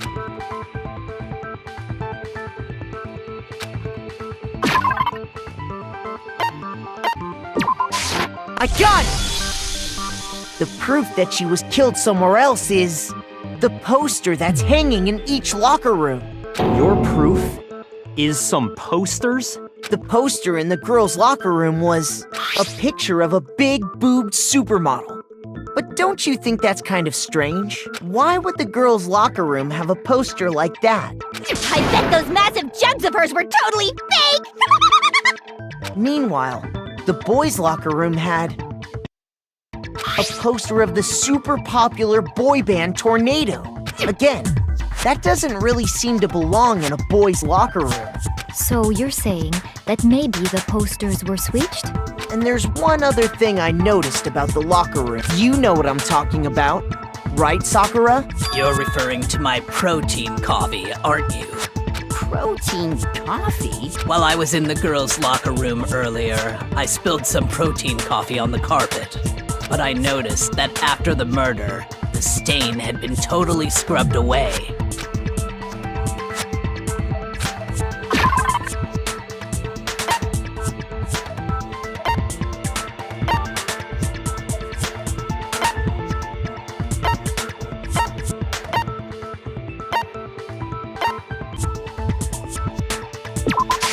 I got it! The stain on the girls' locker room carpet wasn't scrubbed away. In fact, I found it on the boys' locker room carpet. That's definitely the stain from my protein coffee. Then, does that mean that the carpets were switched too? But why would anyone do that? To move the murder scene from one locker room to the other. It's in other words, in order to completely swap the scene of the crime. The blood-stained poster and carpet were moved along with the dead body. By doing this, the killer was able to change the entire room where the murder took place. I can certainly follow your reasoning, but why would the culprit bother doing that? Huh? Why would they go through all that trouble of switching the scene of the crime? Actually, an even bigger question. If the murder did take place in the boys' locker room, then how did Chihiro get in the boys' locker room in the first place? To get into the locker rooms, you have to swipe your e-handbook across the card reader device.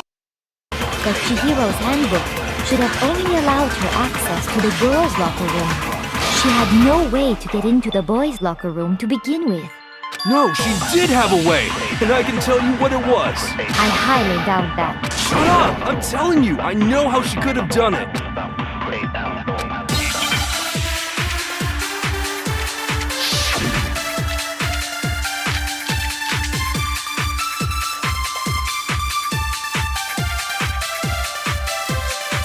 Is it really possible? Could Chihiro really have gotten into the boys' I got it! She must have hacked her e-handbook.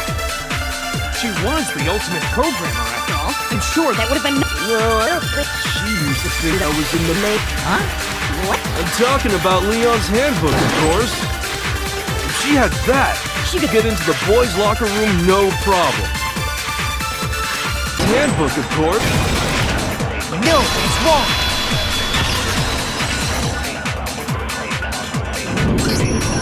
No, I don't think Chihiro used Leon's handbook. Why not? Because Leon's handbook was broken. Oh. Well, then, yeah, I guess that'd be pretty impossible, huh? I am struck silent by how quickly you gave up. Plus, isn't there a regulation against using someone else's handbook? Actually, the rule states that loaning your handbook is prohibited. It says nothing about borrowing one. In other words, you could borrow a dead person's handbook all you want, and you'd be safe. Yup, yup, yup! Hit the nail square on the noggin! Of course, if it were broken, that wouldn't make any sense anyway. So then, she must have hacked hers, like I said. She used her ultimate programmer skills and... Psst! You can't fix an e-handbook. The instant you open one up, a security buzzer starts... So, if she didn't use Leon's handbook, And she didn't modify her own handbook. Maybe Mr. Naegi's initial assumption is just wrong? It seems like there's no way she could have got into the boys' locker room. Okay then, I vote for Byakuya.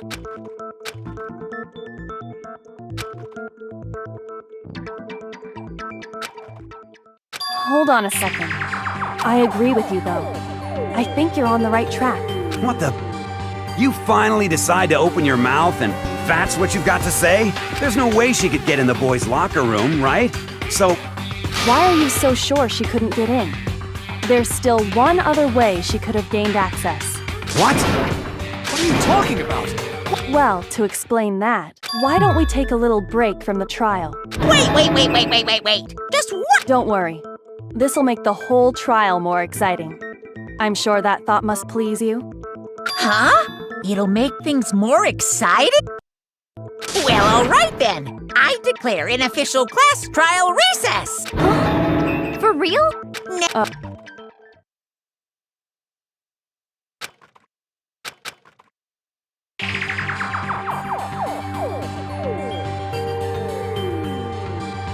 The girls' locker room? We've already searched this place top to bottom. What are you trying to pull, Missy? I'd like you to examine the victim's body one more time. Be sure to examine the entire body very carefully. Take your time. Examine her carefully? Like using our hands? No way! It's probably best if I don't run my hands all over a girl's dead body. It's not that I'm creeped out or anything, it's just based on religious grounds, you know? Very well. I'll do it. But you're a girl. You shouldn't have to touch a dead body. Just let one of the boys do it. No, it's okay. I think Chihiro would rather have a girl examine her. So just leave this to me. Sakura. What is this? Some kind of secret girl-on-girl action? Is that what you two are about? That's not it at all. Stop screwing around.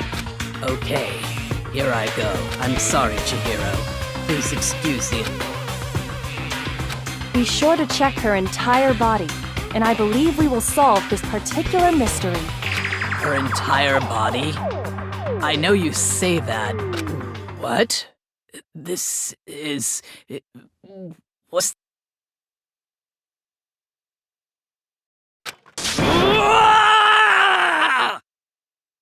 What is it? Not possible. It's not possible. This girl is what? Is a boy! Ah, I see.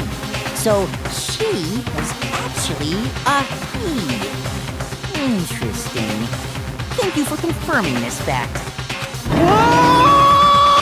You're joking, right? I wouldn't joke about this. Then it's really true? Chihiro was a guy? Oh, what? You guys didn't know? Heck, I knew that right off the bat.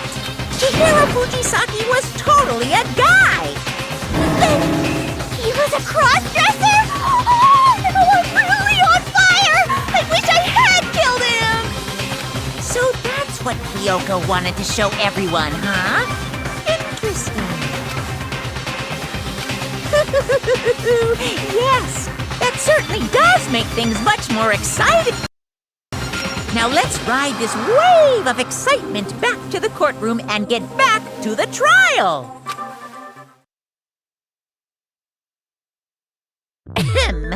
I do apologize for keeping you waiting. Now then, let's resume the class trial. We've all just learned of the shocking revelation that Chihiro was actually a boy. Let's pick up from there. Yes, well, I don't know his reason for hiding it, but the fact is, Chihiro was not a girl, but a boy. And because the victim was male, he would have had no problem gaining access to the boys' locker room. Assuming his handbook did, in fact, list his gender as male, then yes, that would be true. Of course his handbook said he was a boy. He dressed like a girl, but he was a boy through and through.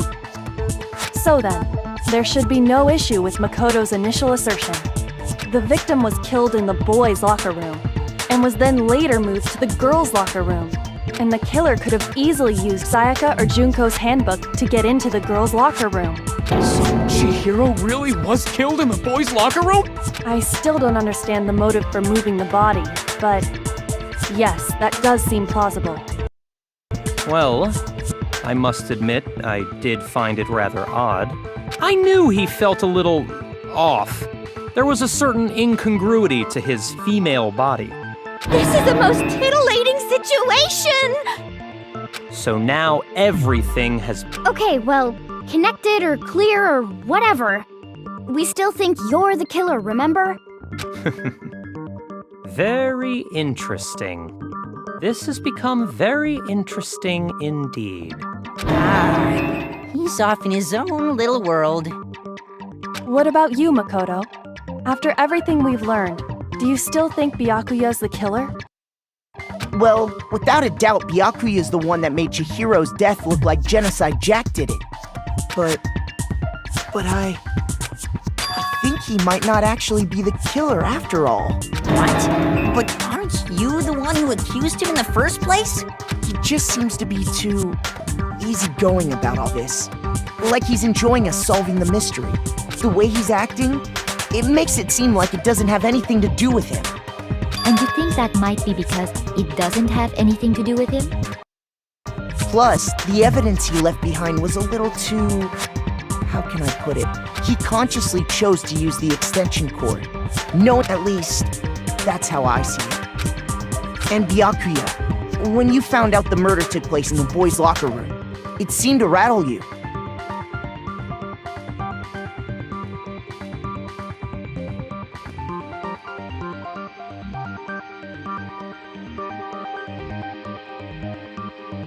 And then again, when you found out Chihiro was actually a guy.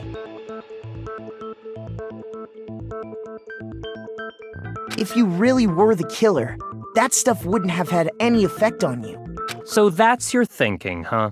Well, it bothers me that you don't have more concrete reasons, but... it's fine. I guess I'll mark it as correct, for the time being. Mark it as correct? He's right. I am not the culprit. I just happened to come across the corpse in the girls' locker room and decided to alter it. Are you fucking with us right now? No, I am not effing with you right now.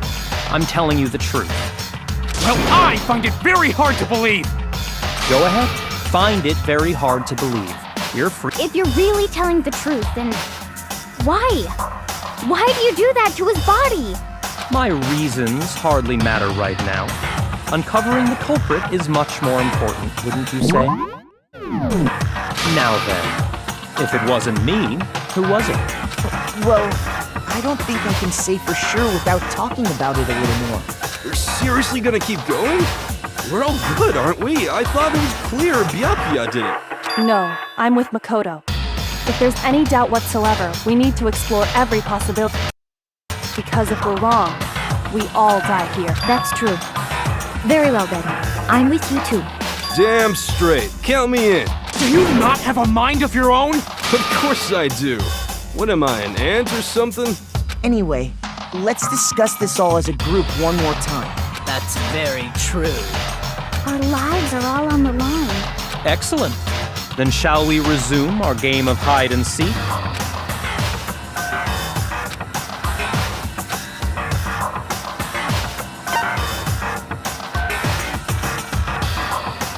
Gun!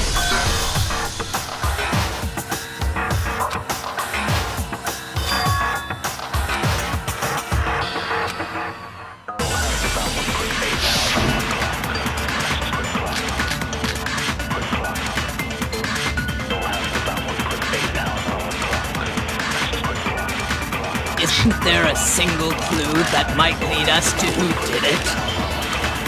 Well, clues are one thing, but Did nobody get a look at the killer? I'm sure someone saw the Killer, Perhaps someone saw the victim itself. Yeah. All we need right now is any kind of new info. It's over. It's all over. You want to know who saw the killer? And only the killer. And it's not like they're just gonna turn the killer. And only the... No, it's wrong.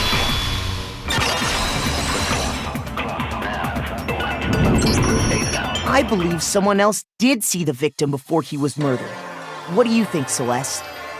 Now that you mention it, yes, I did see him. Huh? Really? Oh, but I suppose only Makoto knows about this. The rest of you had no idea, did you?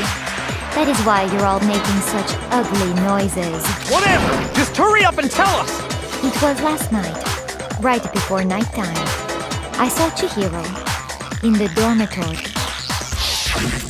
I saw him stuffing a track jacket into a duffel bag, and then, I assume, he headed off. Track jacket in a duffel bag? But we didn't find anything like that at the murder scene. It seems likely that the culprit destroyed... And that is when he said something that struck me as rather odd.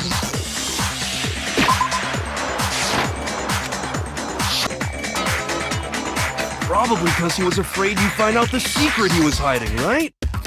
Which means that conversely, he must have trusted whoever he was meeting with very much. Enough so that he was willing to risk his secret being revealed. What a marvelous friendship! The point is, whoever he met up with is the culprit, right? So we just gotta figure out who it was. But knowing what we know, I can't even guess. No, you already have what you need to make the connection. Huh? You know who the killer is.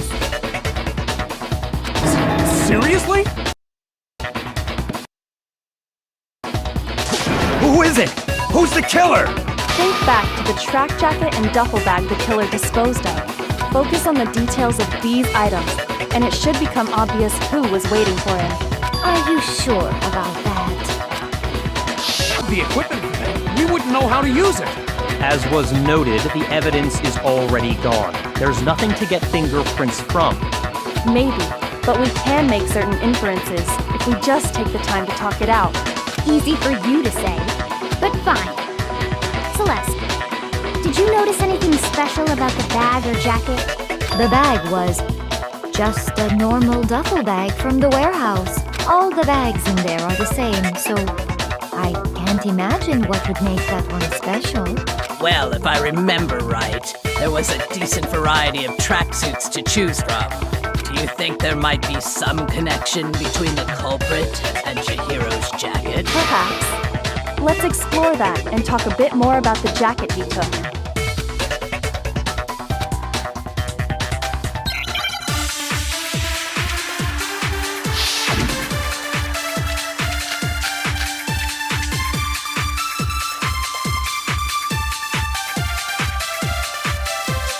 First of all, we know where Chihiro was headed.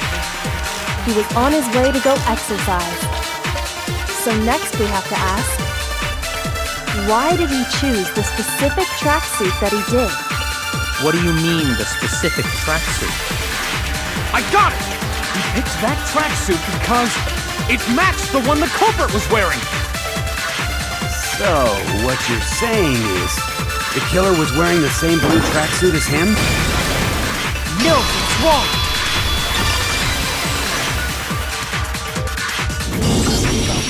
Hold on a second, Mondo. What did you just say? Huh? What'd I say? When Celeste testified a few minutes ago, she said...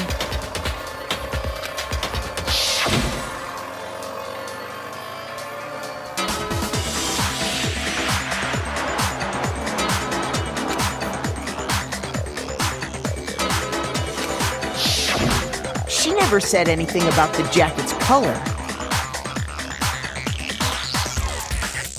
So why did you say Chihiro's blue tracksuit?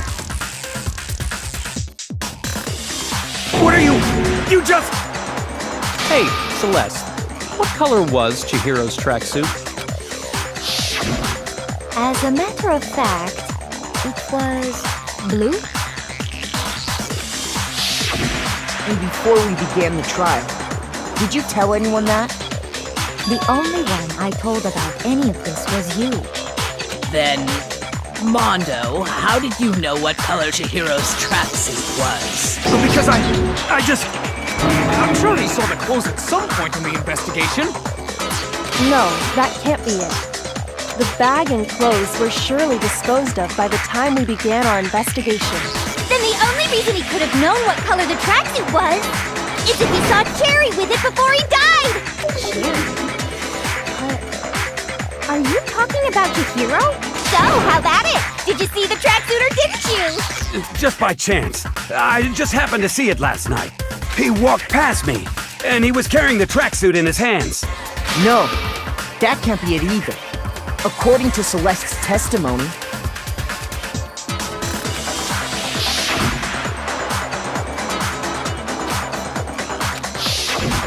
when Celeste noticed it, Chihiro made a point of making sure the jacket was completely in the bag. If you just ran into him briefly, you couldn't possibly... It would appear you've dug your own grave. Perhaps. But you handed him the shovel, didn't you? That's why you said what you did. Focus on the tracksuit and it'll be obvious who he met with? Ah, now I understand. It was all one big bluff. Your true intention was to draw a slip of the tongue from the culprit. That's why you said you knew who did it, to put them on edge. That's right. However, Mondo was my target all along. I had my suspicions about him from the very beginning. But why? What made you so suspicious? That's a good question.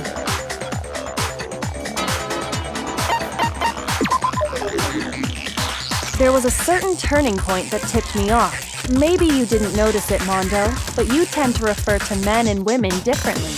You only call guys dude. For girls, it's chick. And after he was killed, you happened to refer to him as dude.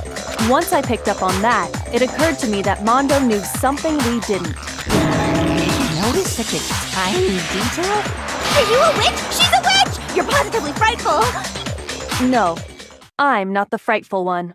Not nearly as frightful as someone capable of murdering a friend. Mondo, was it really you? Did you really kill Chihiro? I didn't kill anyone! You've been all over me, judging everything I say, putting words in my mouth. What gives you the right to treat me like a goddamn criminal? Yeah! He would never do something like that! This is a false accusation! It's true. My reasoning on that is pretty shaky. That was fast. Well, this does present us with a problem. It seems we are all out of leads. My time has nearly come. That's what my little ghost friend is telling me. Oh yeah, that reminds me.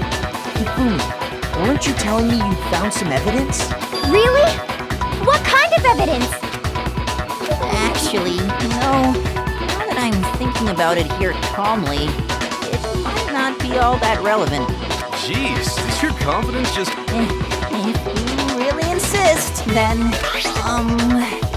here it is. What do you have there? It happens to be an e-handbook.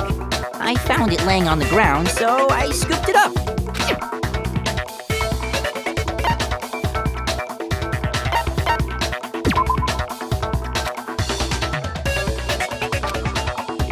Shoot! I got it! We know Chihiro's handbook was missing from the scene of the crime, right? For a fact. For a fact indeed. I was totally sure I'd found it.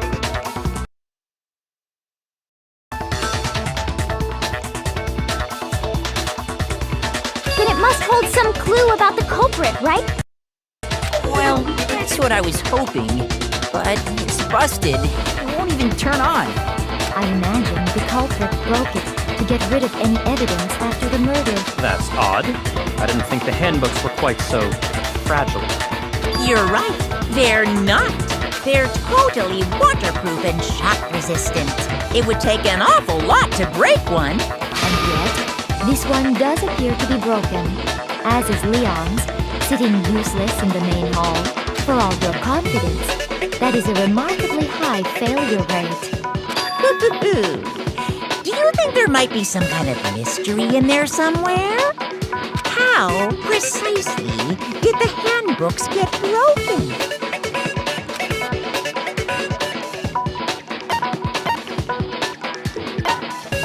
I got it! You already told us before that the handbook has one weak point, didn't you?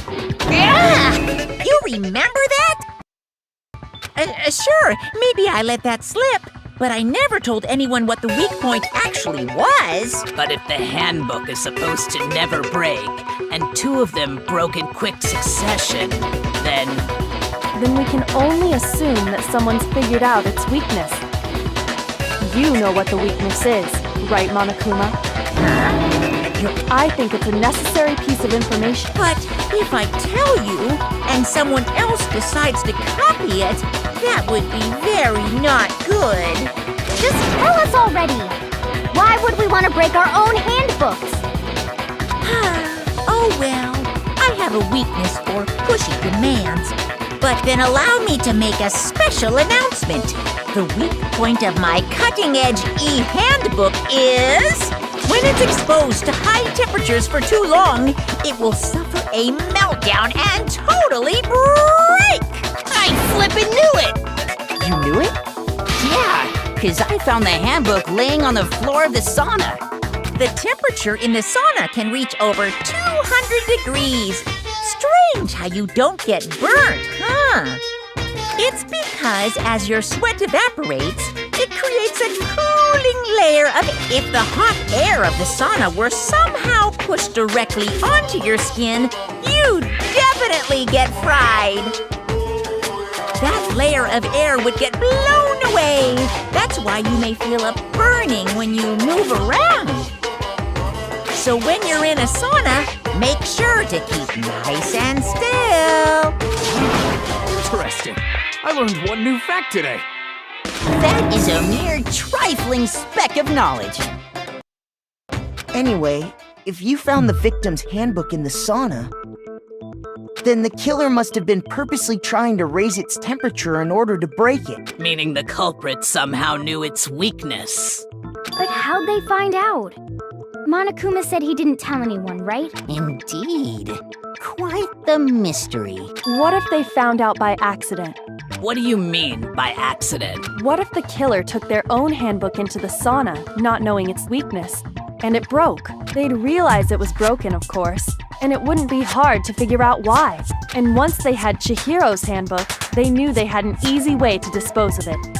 I won't say it's not possible, but who would have done something like that? I don't know of anyone who took their handbook into the sauna. I might know someone who did. Whoa! Seriously? I think the one who may have taken their handbook into the sauna was...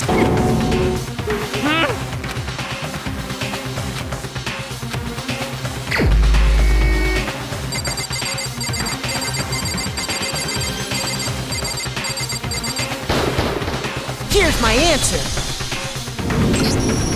Mondo, your handbook got broken in the sauna, didn't it? What? Why? Why do you keep accusing him? Mondo and Taka had an endurance contest in the sauna not too long ago, remember? And for the contest, Mondo just so happened to keep his school uniform on. But little did he realize, he'd also left his handbook in one of his uniform pockets. And when it was all over, Mondo discovered that taking your handbook into the sauna could easily destroy it. No, wait, hold on. You've got it all wrong. He would never kill. I don't accept this. Show...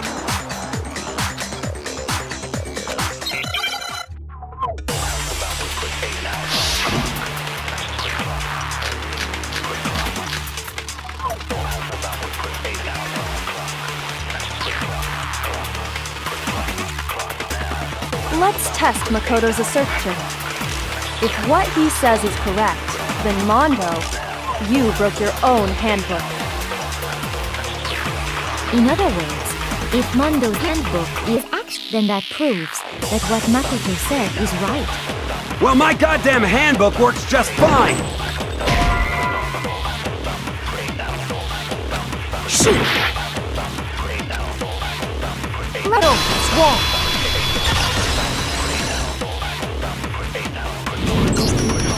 Mondo, the handbook you have right now, is it really yours? The fuck is that supposed to mean? The broken handbook that was in the main hall. Isn't that one actually yours? What the heck are you talking about? What I mean is, I think Mondo swapped his handbook out for one that actually works. I think he took Leon's handbook and replaced it with his own. After all, Monokuma said himself that Leon's handbook never should have broken. That's right! The punishment it suffered wasn't nearly enough to destroy it. So then, the broken handbook in the main hall is actually Mondo's, which would mean that the handbook Mondo has right now is actually Leon's, yes? But doesn't that violate the school regulation that says loaning out your handbook is prohibited? Well, here's how I look at it. There is a rule about loaning your handbook to another student, but if they're dead, they're not a student. It's kind of a gray area, I admit. But no worries. If anything, it just makes things more interesting. As such, I decree that exchanging handbooks with a corpse is not a violation of the rules. Well, Mondo, if I'm wrong about this, you're welcome to say so. I'm happy to admit I made a mistake, but... Son of a bitch! What's wrong, bro? Come on! Tell him he's wrong! You are wrong! You have to be wrong! Everything you just said is wrong! Okay, then why don't we look back on this case one more time? That way, everything will become clear, and we'll all see if I was right or wrong.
First, let's take a look back to the...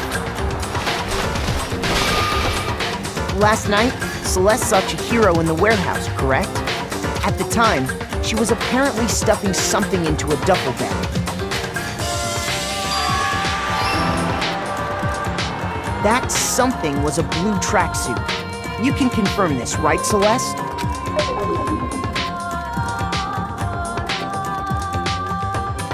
With bag in hand, Chihiro headed out, even though it was officially nighttime. She made her way to the locker room, specifically the boys' locker room. But how could the victim, who was apparently a girl, access the boys' locker room?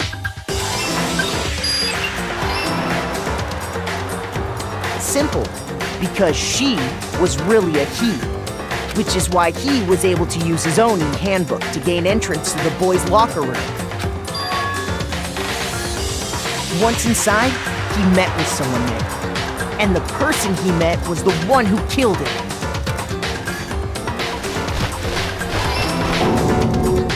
It seems likely that the killer grabbed the nearby dumbbell, approached the unsuspecting Chihiro,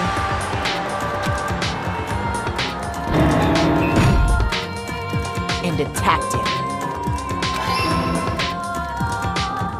And that's where the bloodstains on the poster and carpeting in the boys' locker room came from.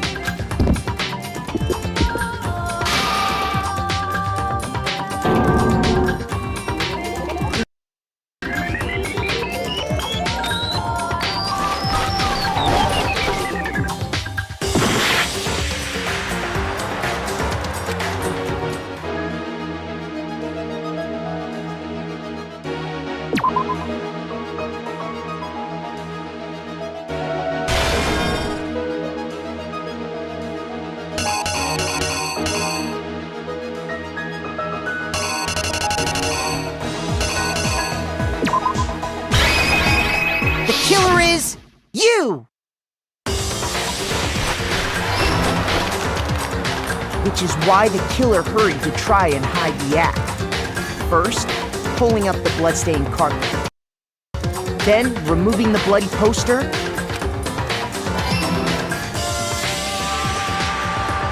And finally carrying the corpse into the girls' locker room. A girl's handbook was necessary to get into the locker room, of course, but this alone doesn't prove that the killer was necessarily a girl. After all, Sayaka and Junko's handbooks had been placed in the main hall. Using one of those, a boy could get into the girls' locker room without much problem. And that's exactly how the killer did it. With the carpet and the poster they brought with them, they got to work. They changed the layout of the boys' and girls' locker room in what you might call a crime scene switch. That could have been the end of things, but no. The Yakuya discovered the body and decided to intervene in the situation, making things even more complicated.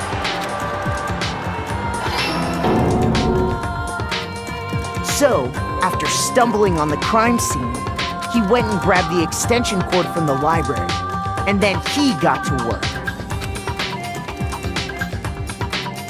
He used the cord to string up Chihiro's lifeless body.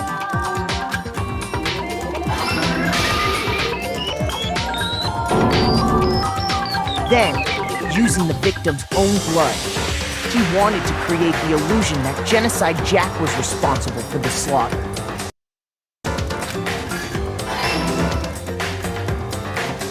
And around the same time that the Yakuya was putting together this facade, the killer, having already disposed of Chihiro's bag and other belongings, arrived at the sauna. There, they planned to destroy the last piece of evidence.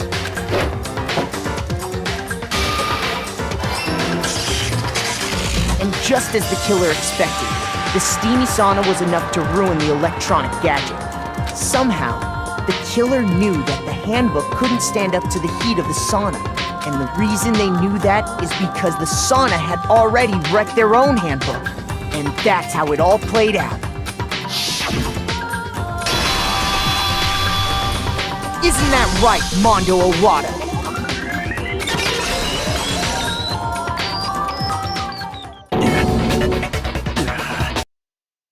Wait! No! This can't be right! Where's your evidence? Yeah! Where's your evidence? You need evidence! You need proof! Without any proof, you can't pin any of this on him!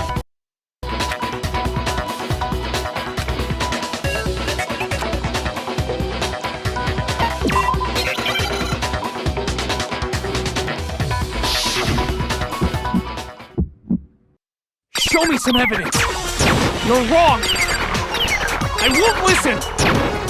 I refute you! False! Show me some evidence! I won't listen!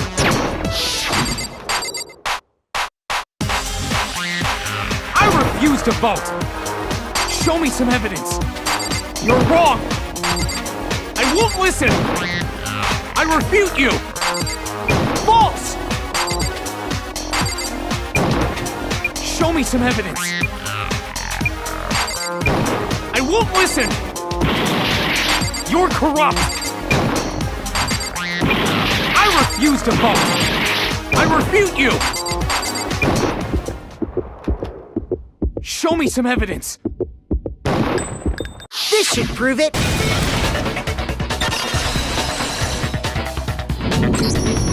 If my thinking so far is right, Mondo must have replaced his broken handbook with Leon's.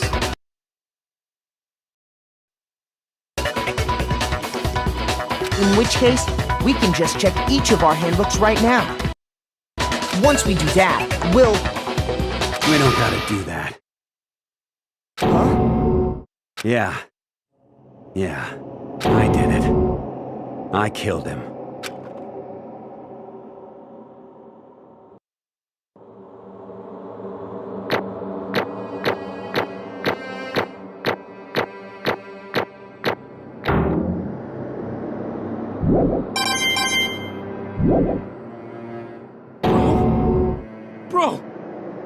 you saying? I got no choice, man. After hearing all that, I gotta just give up.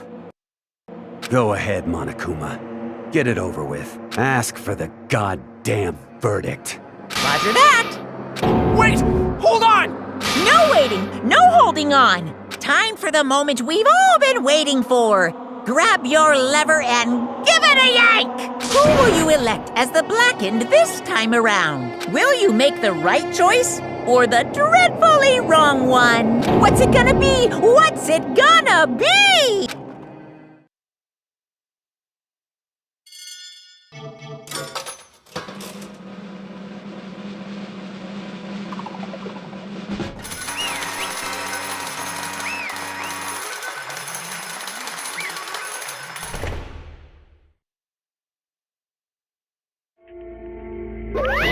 What? Ta-da!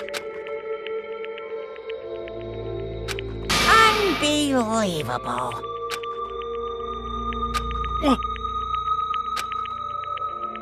Sorry.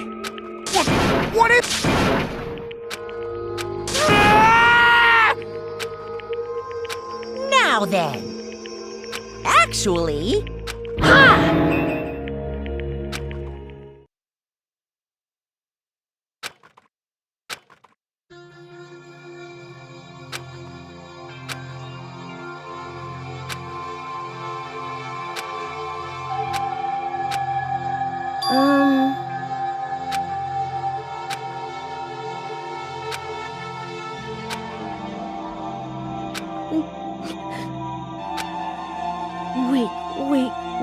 Wait.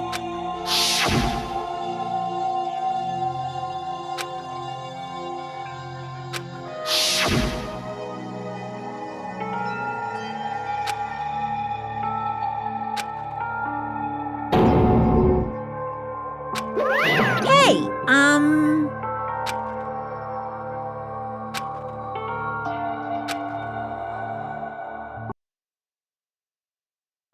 What? I'm sorry, but...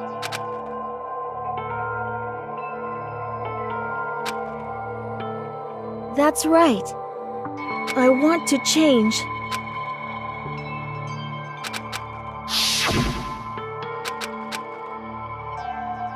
Hey,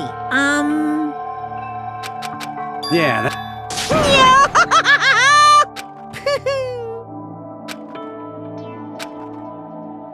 Uh-huh.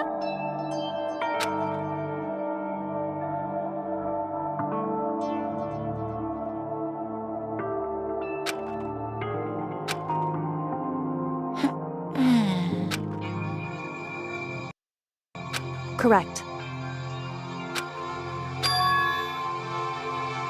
Indeed. Certainly. But we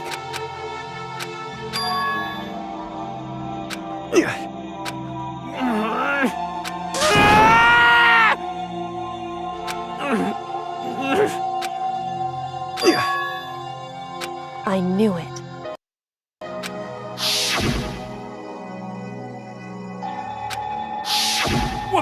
What is this? You're wrong! Don't make me repeat myself.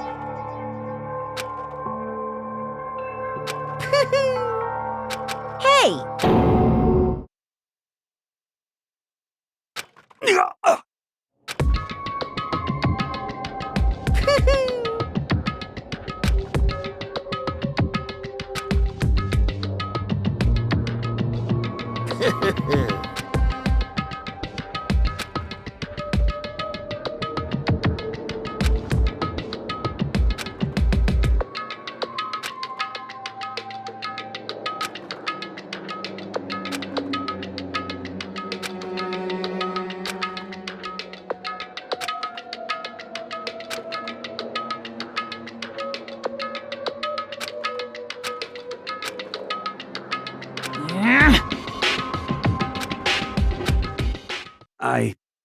I just...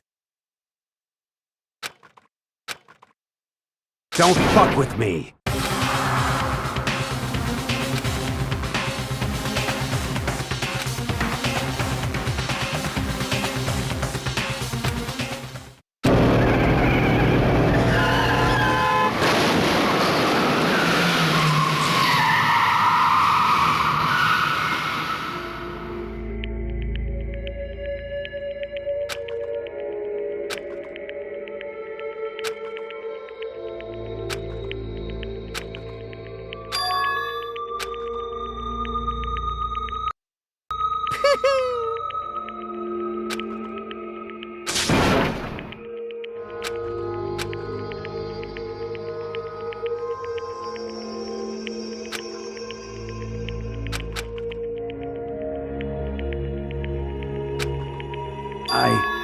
I just...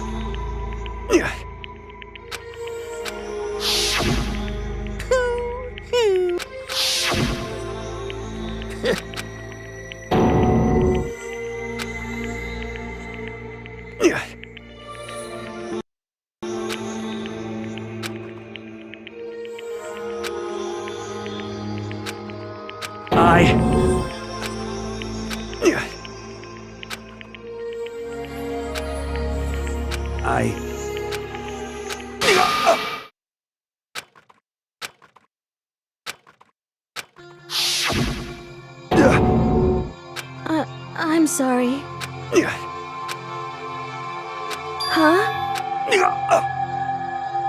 But I want to change.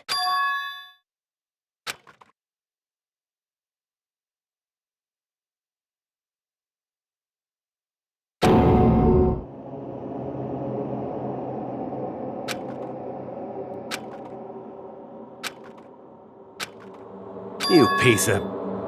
What? What? Huh?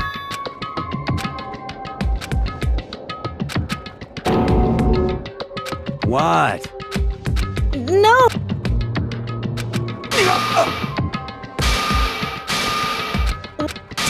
Damn you! I just want... Yeah, that's right.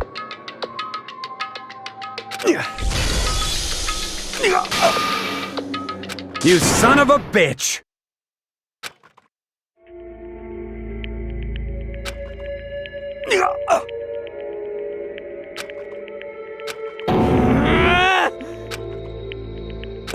Even after all this, and thanks to that, I did something I can never take back.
this?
Well, anyway, like I was saying, this is a pretty good spot.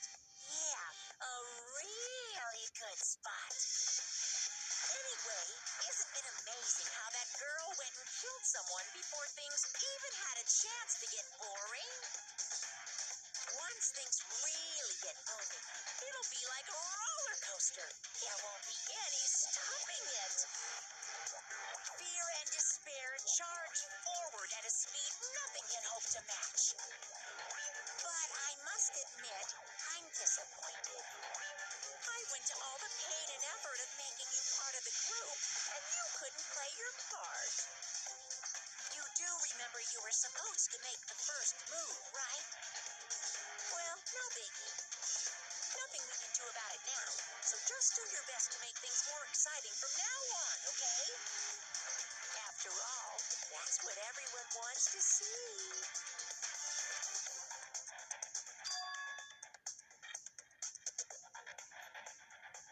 As long as you don't want to know my measurements, fire away.